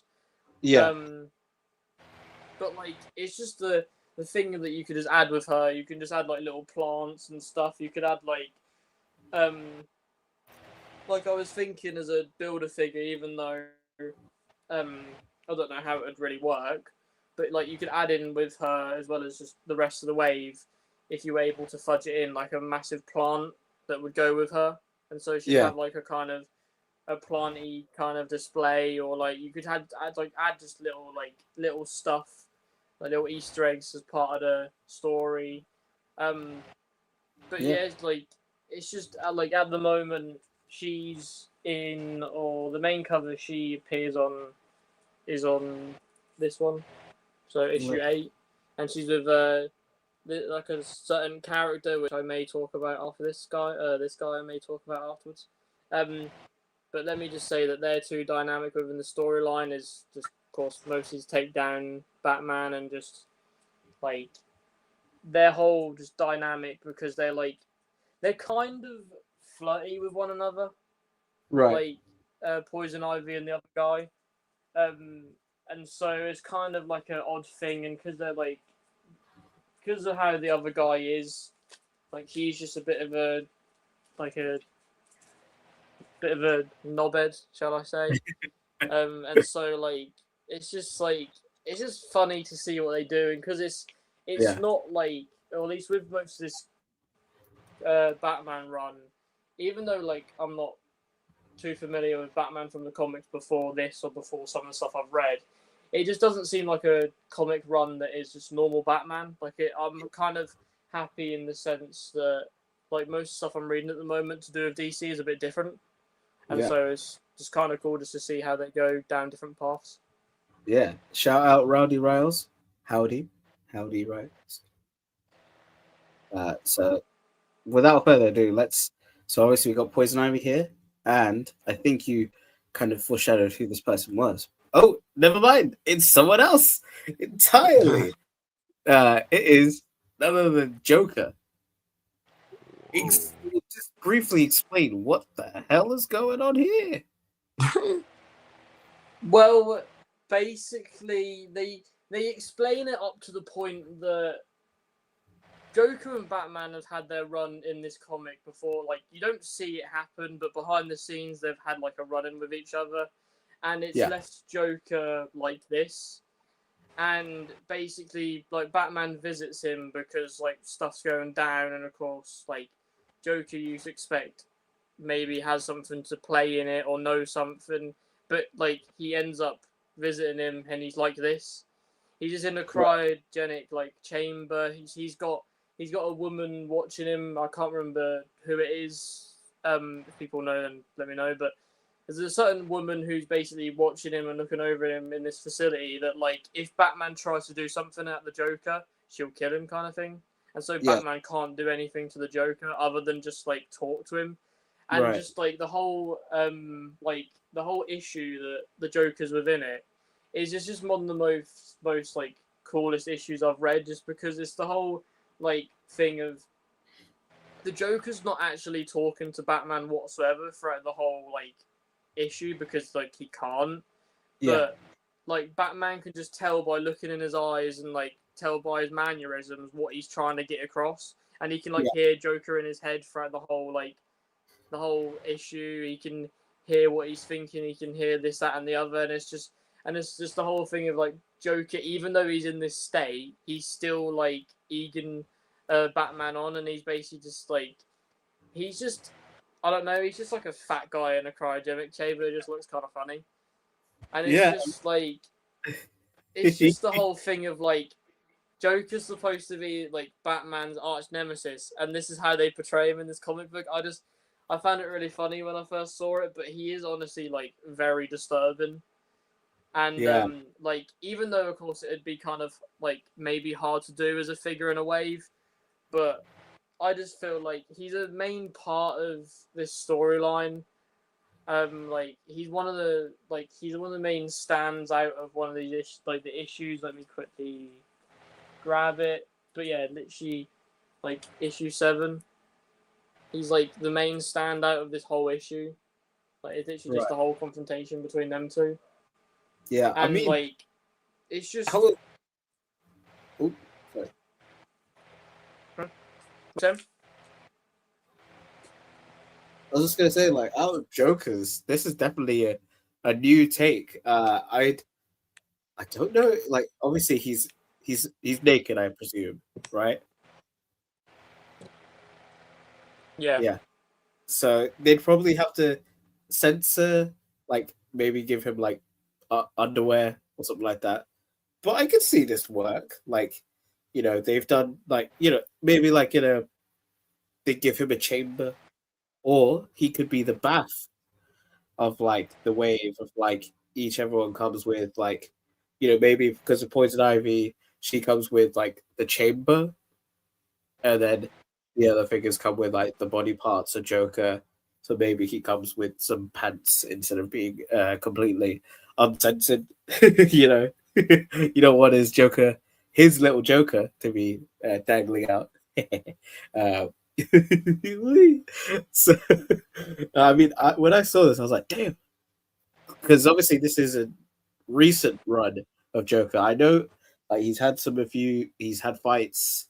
Like last time I read Batman, there was the whole multiversal thing where Batman met this guy named Halliday, and like he was basically Joker who didn't become Joker, and he was like this multiversal character where he's got a red cap, and he was fighting Batman, and it was like he was like, "Why am I not Joker?" And he's like, "Well, you suck." That's why. But like he did cut off Batman's hand, so I was like, "Oh damn!" But so from this we have the final pit, and I was surprised because we don't have an actual action figure of this character. In like we didn't have him in Mattel, like in DC Universe Classics. We didn't have him in. I don't like. I think like the only time he's gotten a figure was like Young Justice, the cartoon, possibly, and maybe the Justice League animated series. But like, not articulated. Kind of like because it's very tricky with Vandal Savage. But yes, we do have Vandal Savage. Before that, we do have just saying, no, fuck that. We want Joker's pale ass. Yeah, there you go. So we do have someone who wants. I mean, I would get that, but we'll get into that. But briefly, so this is the character that was interacting with Poison Ivy, like more kind of like a duo, a dastardly duo, not dynamic. But so obviously Vandal Savage here, we know him as the Immortal, but in this story, briefly, what does he like? How is he there, like affecting Batman? Because Vandal Savage is a very versatile character because he doesn't really have like a hero that he like fights all the time with, apart from like maybe Hawkman because they're both Immortals. But explain Vandal Savage. With him, it's kind of odd. It's why I didn't add a certain character to the list because, like, he plays a part. Not Vandal Savage, another character, which is Commissioner Gordon. He doesn't play a part he's in the storyline, but he's not in it as much because he isn't Commissioner. Vandal Savage is Commissioner in this storyline, and so like it goes it's kind of crazy. And that's why him and Poison Ivy's dynamic works together well, because he's a commissioner, so he's like head of the police force and head of all that slot. So all like everything's under his control. Like one of the first like panels, I'm pretty sure of like the issues that I can remember, is that like people are having a meeting whether like what to do with Batman. Yeah. Like whether to like. Should we try and like? Should we help him? Should we take him down? Kind of thing. And Vandal Savage kind of just storms through and basically is like, right, you're gonna do this, this, and this. You're gonna take down Batman. Because he doesn't like Batman. It's the whole like he like corrupts the whole force, and the whole aim basically in this is to take down Batman. Yeah. And is to like be against Batman, and like it's just like what he does because he's like as much as he does have like a front facing thing, like he does like interact with Batman sometimes, but because he's like commissioner and because he's like controlling all these other people, he's kind of just behind the lines a little bit, making other people do kind of stuff like with the Poison Ivy thing, like Batman's like too late to it. Like he's too late to actually get to Poison Ivy when they're like talking, and like he gets there and they're already started talking and they're already like scheming like to take him down or to like do all the stuff like that kind of thing. And it like even though it's another suited guy, but like he plays such an important part in the storyline, and the fact that I didn't know about the character before I read this, and the fact that he is Commissioner and the Commissioner Gordon doesn't really play as much of a part in this it's like storyline as much. Like he plays a part in it, but he's not like as important as he normally would be. And I don't know whether it's just people at the moment, or like certain writers, or certain writers at the moment. But it's the same with Absolute Batman. Is Commissioner Gordon isn't really an Absolute Batman either. Like isn't really that much of a big part in Absolute Batman either. Yeah. Like he plays a part here and there, but he's not as important as he is in Absolute Batman. And it's the same with this. And I don't mind it too much because it goes down this path of just like, it's just like Batman's got everything against him and he's just trying to like get through it with everyone going against him, like different foes, like within this storyline, even though I show off Minotaur before, like he's fighting some other like alien guy. In one of the issues, I can't remember the guy's like name just because I'm not too good with some certain characters if I've never seen them before. But randomly he needs some help from a Green Lantern. And that Green Lantern comes and helps him. Yeah, that's the first He ever. comes and like randomly sim. Yeah, let me see. Let me show that. Yeah, so that's Alan Scott, OG Green Lantern. Like, fun fact: his weakness is wood. Take that with you will. But he's one of the characters who's recently come out during Pride. So shout out Alan Scott, because obviously if you know him, oh Batgirl, that's awesome. I'm surprised he didn't put Batgirl in there, but if you wanted to do a wave two, oh yep, Tim Drake baby. The GOAT, the best. Yep. Yeah, that's definitely Tim Drake, because I know technically there's Damien's in there, but also like Tim Drake's there, so But shout out to Tim Drake. But as mentioned, Alan Scott is his son Obsidian is also part of the LGBTQ plus community, and then now Alan Scott is, so that's awesome. So shout out Alan Scott, Green Lantern. But with that, let's have a brief kind of let's showcase every pick of Ashwan's. So far, well, let me get back to the beginning. So there we had Alfred, the loyal butler. Then we had Batman with his awesome blue cape and blue look, blue and grey. Then we had Minotaur, very suited, badass looking character. Then we had Poison Ivy, very suited but stylish. Then we had Naked Joker in a tube, which I was like, hell yeah. And then, of course, we had finally Vandal Savage, which I think would be a great pick because he hasn't been done in a collector or more articulated line, if you will. So there we have Ashwan's pick. So Zion, what do you think of this pick, of this wave of Ashwan's drafter wave? Is it something that will make you read the comic and then instantly be like, "Yep, I'm getting it," or whatever? Seeing this, it may be interesting to read that storyline, especially knowing that it's kind of like that way where like the villains become like somewhere like in power, but like you know how like Lex Luthor became like president that one time, or like Kingpin became like mayor. This gives me like those things like, oh no. What's gonna happen? We got Vandal Savage as the commissioner and Poison Ivy as the mayor. It makes me interested to see like how did they get to these points? Because I'm always curious to see like how like villains like get to that point where they're like in like the governor, and then like some sort of government or like get that power. So seeing this does make me interested to read that story. But right now, I am interested if this would be real. I'm interested to get half of the wave. Because, of course, Alfred can go on like the Bat Family show, with Batgirl, the Robins, Nightwing. He'll fit right in.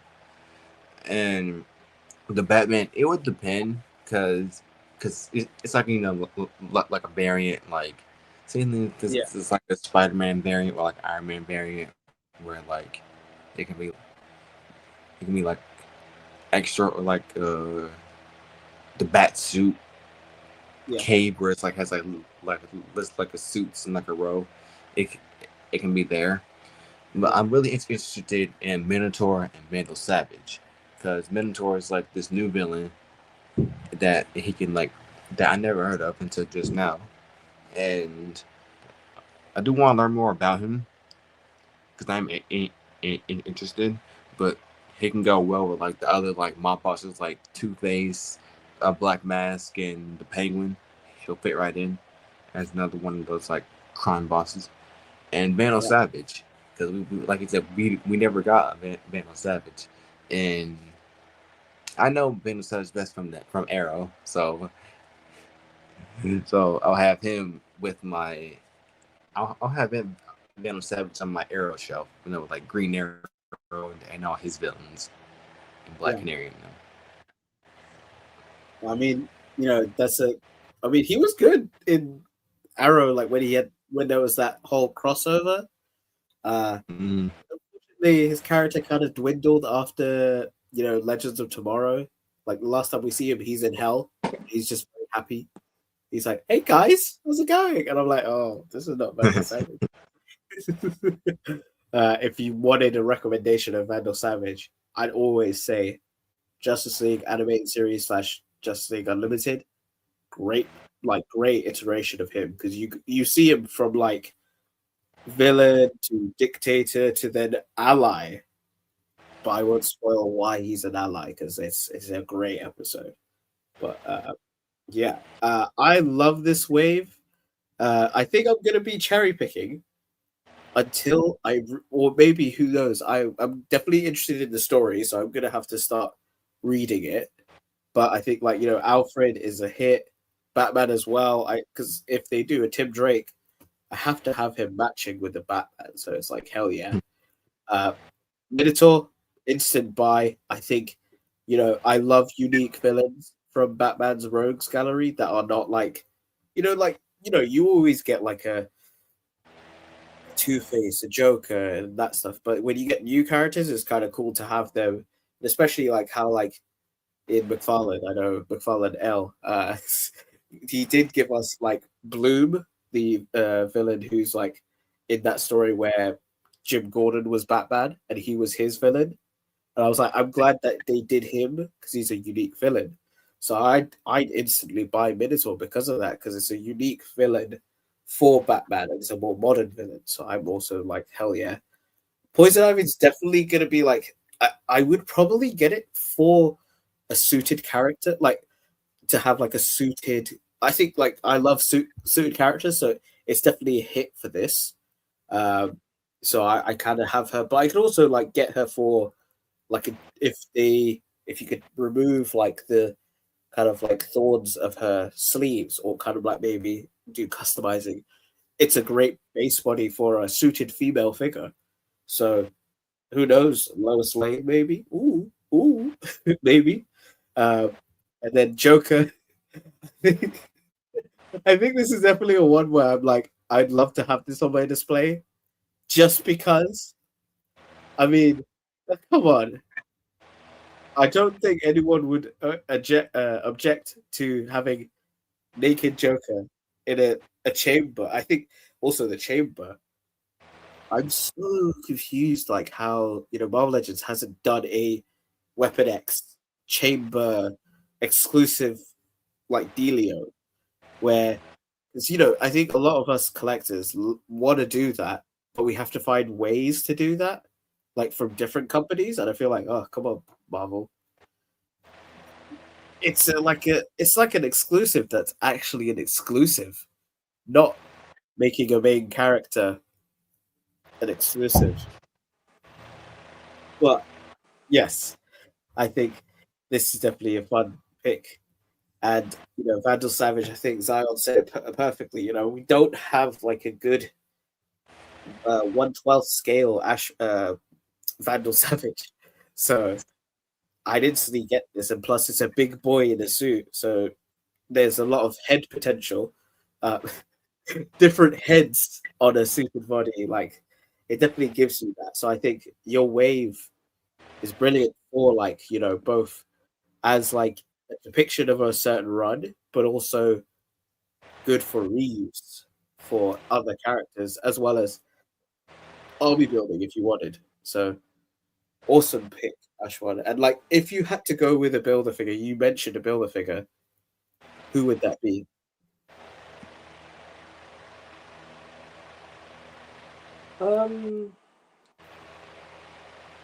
Like honestly, I don't really know, because the main problem with this run so far, at least that I remember, is there hasn't really been any like big people that would like be a builder figure that have been revealed in it yet. Yeah, maybe like even though I'd be too big, but like you could easily have. I mean, you could easily have Joker be the builder figure, like you said earlier.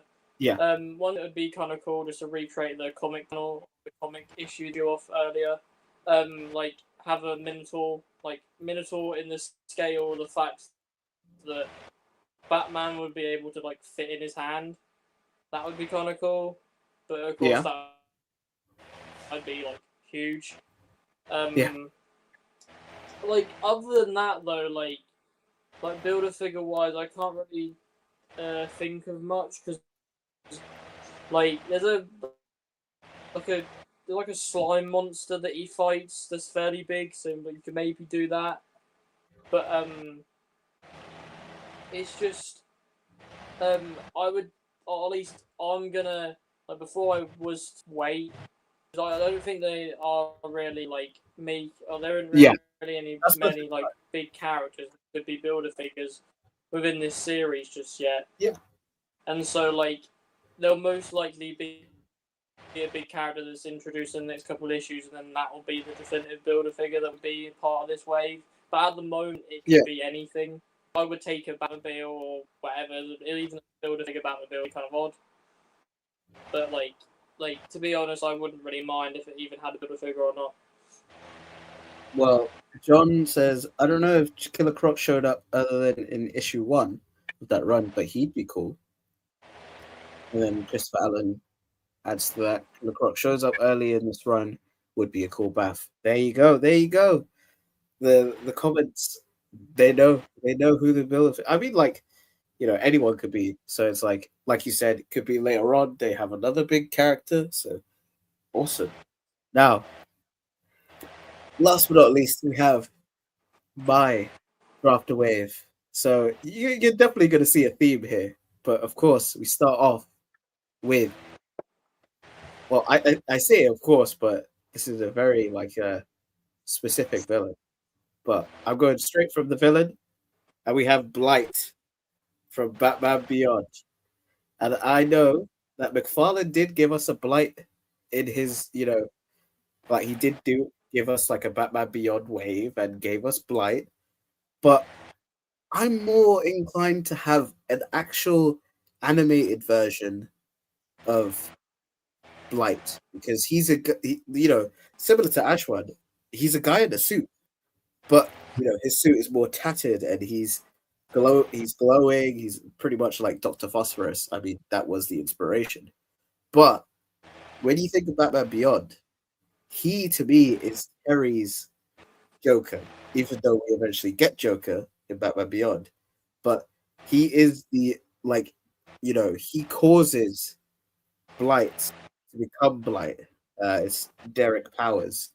He is the source of his it's because he threw a vat of like the chemicals that Derek Powers was using, and it goes onto him, and then it makes him radioactive and like pretty much a glowing skeleton. So, and part of my drafter wave is like how we first got with Zion, which was a Gameverse style, and then Ashwan went into the comic style. For me, I wanted to go animated. And I know, like, initially everyone thinks when they think of animated, they go Batman animated series. But I wanted to be different because we've got a few, I wouldn't say no to an animated series Batman, like, figure line from Mattel that is actually posable and not fragile. McFarlane, DC Collectibles. But I wanted to go with, like, a specific animated series, which, growing up, this was amazing. So we got Blight here. Like, you could have him a variant where you could technically swap the chest and arm pieces to make him more of his human version, which is Derek Powers. But I think it's high time we get finally his animated look, which is the glowing skeleton with the suit. So that's my first pick. Then we have Ink, or Inkway, as fellow Jump on the Batwagon fans know her as. So she is pretty much like the Clayface of like the Batman Beyond universe. She's femme fatale who can turn into this liquid form and like kind of like pretty much Venom if you think about it. She creates like scythes and everything. So this is more of her like when she's more humanoid, and I think that would be great. Again, McFarlane technically did give us a Ink figure, but it was more a variant of the Batman Beyond figure, but with Ink's colors. Because let's just say it gets into Batman, gets inside of Batman, and then I think I have to show the image because saying that is a bit wild. But she's a shapeshifter. So one of the things that would be great in this line, if they gave her like scythe hand that she forms, but also I would take her more, I guess liquid form, like when she's like full on, uh, kind of like shape shifting that stuff, because she pretty much can form in different like formats. But yeah, let me. I'm looking at this image now, and I'm just like, holy crap! Let's see. Let's see here. Let's go here. There's a lot of behind the scenes stuff here. There we go. Yeah, she goes inside Batman.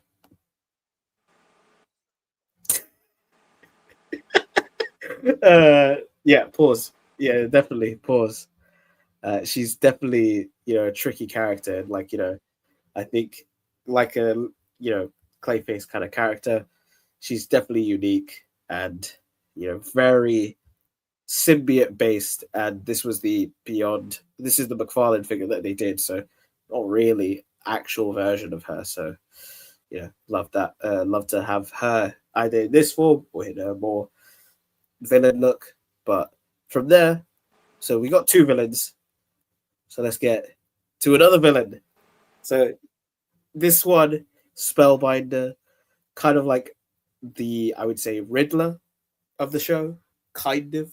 He starts off as a school like therapist, but deep down, he's tricking his students to steal from their parents as part of his like scheme of like being a therapist to school students who are like from rich families. So he kind of like mind controls them with his like eye orb to make them like steal from their parents. It's like crazy. And there's like even an episode where he makes Commissioner Gordon, who in Batman Beyond is actually Barbara Gordon, because it's in the year 2035 or 39 future kind of thing. So she's Commissioner Gordon there. He actually convinces her that Batman killed someone. And it's a whole crazy episode. But I think, he's never been done in figure form. So it's a lot of characters who haven't been done properly. And I think would be an instant, like it's such a great choice, like for Batman Beyond. Because like technically there's a comic version of Spellbinder, but he's very different compared to this one. Because obviously this is more futuristic. And I love the color design. It's orange and black, but it's all squiggly and it's not like symmetrical. It's like asymmetrical. So it's like pretty cool. But that's a lot of villains.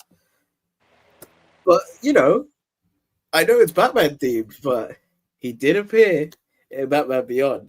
It's none other than Superman. I know they're kind of cheats, but hey, he appeared in the cartoon, and I love this design of Superman. And like, I think of him as an ally in the Batman Beyond era. Like, there's so many different. I could easily do a whole like. I could include the Justice League Beyond. I could include like other characters who appeared in the Beyond style. But I think choosing Superman is such a like great ally because he's like it's more of an older Superman, but he works well with the Terry Batman. So I'm just like, hell yeah, this is a cool. And like unfortunately, no cape, so we won't have to deal with a wired cape or like a disappointing cape. So there we go. Like Edna said, no capes. No capes. I mean, he took it literally because he was just like, no, thank you. I'm just going to go with my very patchy arms. I still don't get why they're there, but it's fine. And then from Superman. Now, technically, this is a variant. So initially, it's actually Batman, Terry McGinnis. But I said if, technically, Big Will included Terry McGinnis as a civilian, so you could actually have a civilian character. But my pick was mainly, you need a Batman. Why not? Batman Beyond. He's been done many times. But let's see another one from and I'd love if the one of the things that I feel like is lacking on a lot of them, A, is the articulation, but B, it's his wings.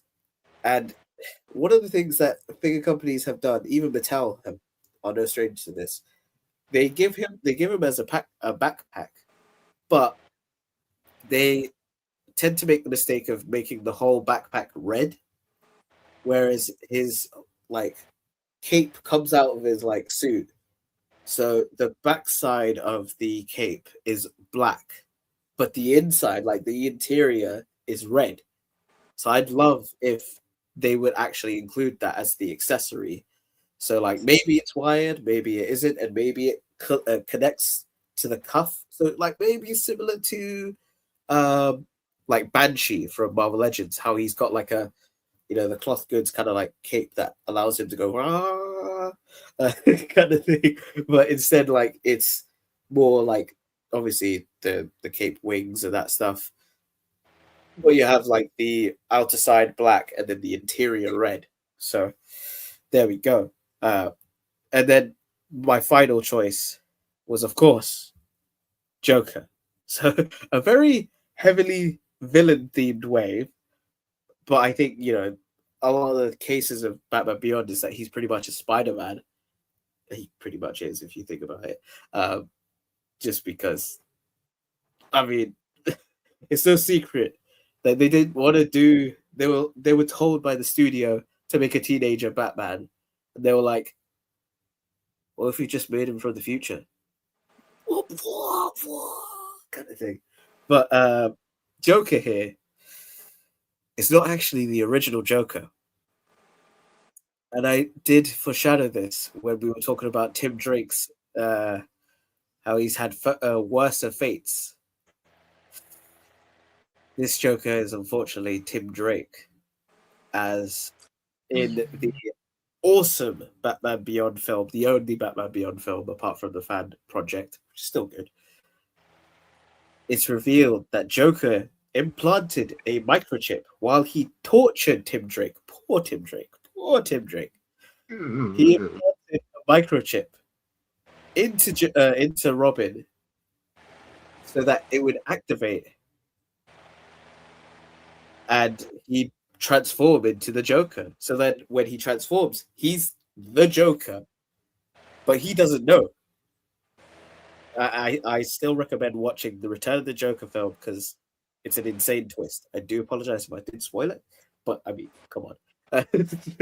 It's still like insane because I don't want to say why Joker does it because definitely an interesting tale to tell or to watch. So, yes, exactly.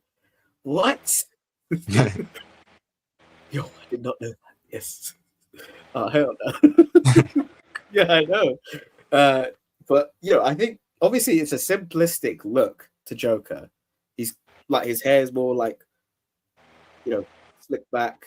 He's got this kind of just like jumpsuit, but he is insane, and he's because he's Tim Drake, he can like properly fight. So he's a little bit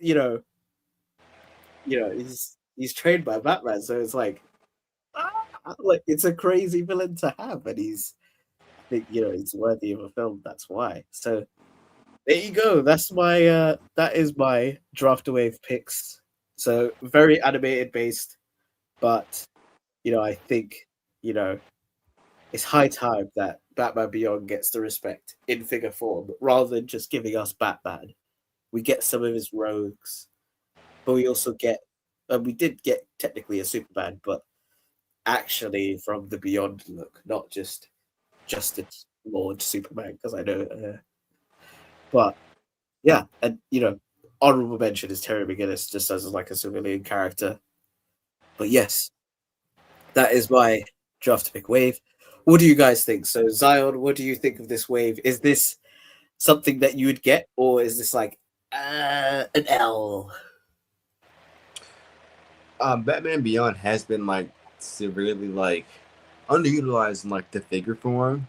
So this wave, if it was real, I'll definitely be diving into getting it because it's something like different, unique, and it's for uh probably like Batman's most iconic variant in Batman Beyond. So I'll definitely be into getting this wave, especially with all these unique villains. And I hope that they do it in the style as the show, like do the Yeah. whole like. Um, Hopefully they do better cell shading than Legends do. Yeah. I mean, I wouldn't include cell shading because a lot of them don't. I mean, technically, Joker is a big one because of the suit, and like technically Batman, but like I wouldn't buy it. But what about you, Ashwa? Like, what do you think of this wave? Is it something that like piques your interest and like have you actually like watched Batman Beyond or like kind of like it's like I definitely want some figures from that. Um, I haven't like watched it like all through. I think I may have seen clips here and there. You do. I, the main thing for me is just all the character designs. Like that's one of the main reasons why I would get it more so than everything. Just the character designs are very unique. There's certain like villains who aren't in anything else but are in this. Like certain characters, of course, their backstories, like you were mentioning with the Joker, like his backstory plays an important part, and like goes into what developed all this, and it's kind of like a thing that I'd be like wouldn't straight away get it, but it would be the case that I definitely want to get it as some kind of thing. Like I said, designs are really cool. It looks like Dr. Phosphorus. I think he's one of the ones that I think looks coolest, and just because I like Dr. Phosphorus. Yeah, I'm definitely gonna add it to the list of stuff to watch. I mean, I don't know, I forgot about it to be honest. I'm definitely gonna. I think we'll watch it at some point. What I thought of it, and then most likely I'll put like every character as a figure. Yeah, awesome. I mean, so initially I was like, oh, just Batman Beyond, and I was going to be like Robin Beyond because there is Robin Beyond, but it's like comic based. So I was like, I'm gonna go different, and I was like animated specifically because like technically McFarlane did give us comic looks to like the Batman Beyond universe, but we did get like characters like Blight and what's his face? Oh, the sound guy. Oh god, Blight. Oh, Blight is the radioactive guy. Shriek. They gave us Shriek, and they did variants of him where you could have his unmasked head, and I was like, I got both because I'm a Batman Beyond fan. I literally picked up every Batman Beyond figure from McFarlane, apart from the variant red glow or like red translucent figure that comes with the Batmobile, which I still need to get, or Batjet, because pretty much it flies. What? A Batmobile that flies? That's stupid. No, it's the future, baby. Because those cars in the future don't have wheels, they float. They float now. But yeah, so I decided to go with animated series because a lot of things with like they don't have great figures, animated stuff like for Batman Beyond. It's only they've ever done Batman and Bruce, and I'm like, come on, give us more characters because you can't just have a Batman Beyond display without the villains. Although you can if you just collect all Batman Beyond. So, yeah. But but there you go. So let's have before we end the stream as we're close to ending. Let's have a brief pick of what everyone like. Let's see what everyone else's draft the wave. So obviously you saw mine. So it's the Batman Beyond wave. There you go. Then we had Ashwan's pick, which was the Matt Fraction run of Batman. So we had Alfred. Then we have Batman. Then we had Minotaur, Poison Ivy, the Joker in his lovely tube, Naked Boy, and of course Vandal Savage. And then last but not least, or well, he was first, we did have Zion's picks, which were very Arkham City / Arkham themed, as we had Batman, Catwoman, with a Bendy Wire whip. Then we had Mr. Freeze, Ra's al Ghul or Ra's al Ghul if you're that inclined. Robin, Tim Drake. Let's hope the hood is removable for those who want to see his bald head. Then Joker, hopefully a variant of his sick version. So there you go. And then obviously I think, just to remind people, my pick, the Batman Beyond wave, which was Blight, Ink, Spellbinder with his orb, got to include that eye. Superman Beyond, which could lead into a Justice Beyond. Terry McGinnis as an optional variant if you wanted a civilian version of him, but mainly Batman Terry McGinnis. And then last but not least, the Joker, who I did reveal who he was, but I'm not going to repeat it just in case. But yes, that was us in our first ever edition of Draft a Wave, and this was Batman edition. So, this was an amazing wave. Initially, we could have had other Batman themed waves, but if we wanted to do a part 2 later on, let us know down in the comments below. And hopefully if you liked any of them, make sure you mention in the comments. Make sure you share. But with that out of the way, that's pretty much it for tonight. I'd like to thank you all for tuning in tonight. I know there was a football game, but hey, we're for those who are not football fans, or for the replay crew, because there's going to be a lot of them. So shout out them. But let's go from Z to A. And Zion, where can the lovely people find you next? You can find me here every Saturday, every 2 Sundays on Dan Who's Legend Liquor, because Group 2 is the best. And on Instagram at DGenerosity, don't forget the underscore. Okay. And then Ashwan, where can the lovely people find you? You can find me Ashwan 2 on weekly videos of what comments I get within the week, as well as what I read within the as well. So what I read. Every Saturday talking rank the movies, build a wave, or draft a wave, or between. Every 2 Dan Who reviews. Sunday is Legend and Liquor. Their group couple hour live stream, hop in the chat, people's pickups, watch the whole show. But also I'm Dan Who's show. So every Thursday normal show. After would help Dan a lot if you become a member, because you get that as well as a boxing lives a month and other cool quality content. But that's mostly where you can find me. And on Instagram, actually, I post about my videos. I don't really tend to post anything else other than like the content. But I'm active Instagram, so just like him. But yeah. Awesome.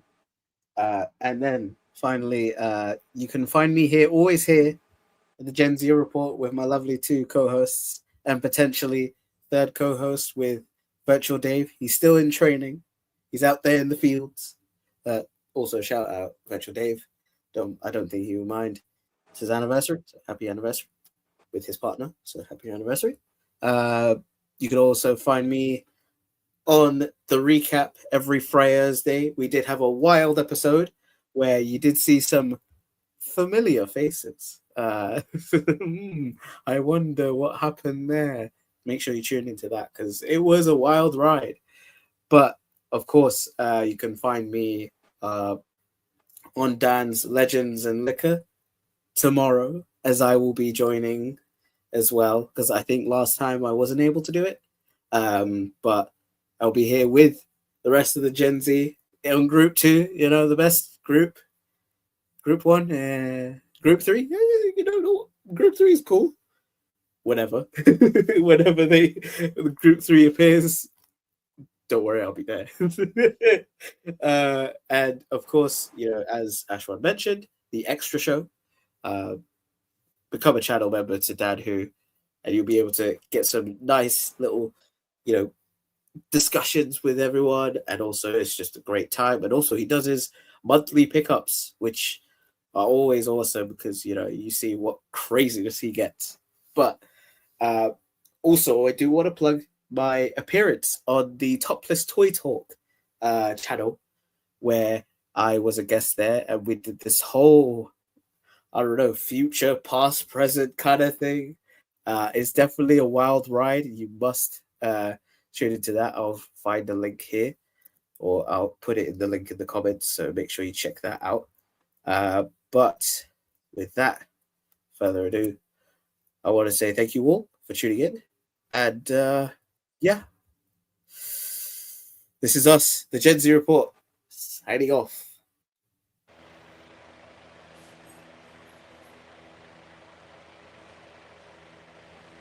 You requested. The Gen Z Report, your weekly dose of awesome. Toys and comics. Covering all the topics. Week in, week out. That's what it's all about. The only source you need. The Gen Z Report. Gen Z Report. Gen Z Report. Ashwan, Zion, Z-Man.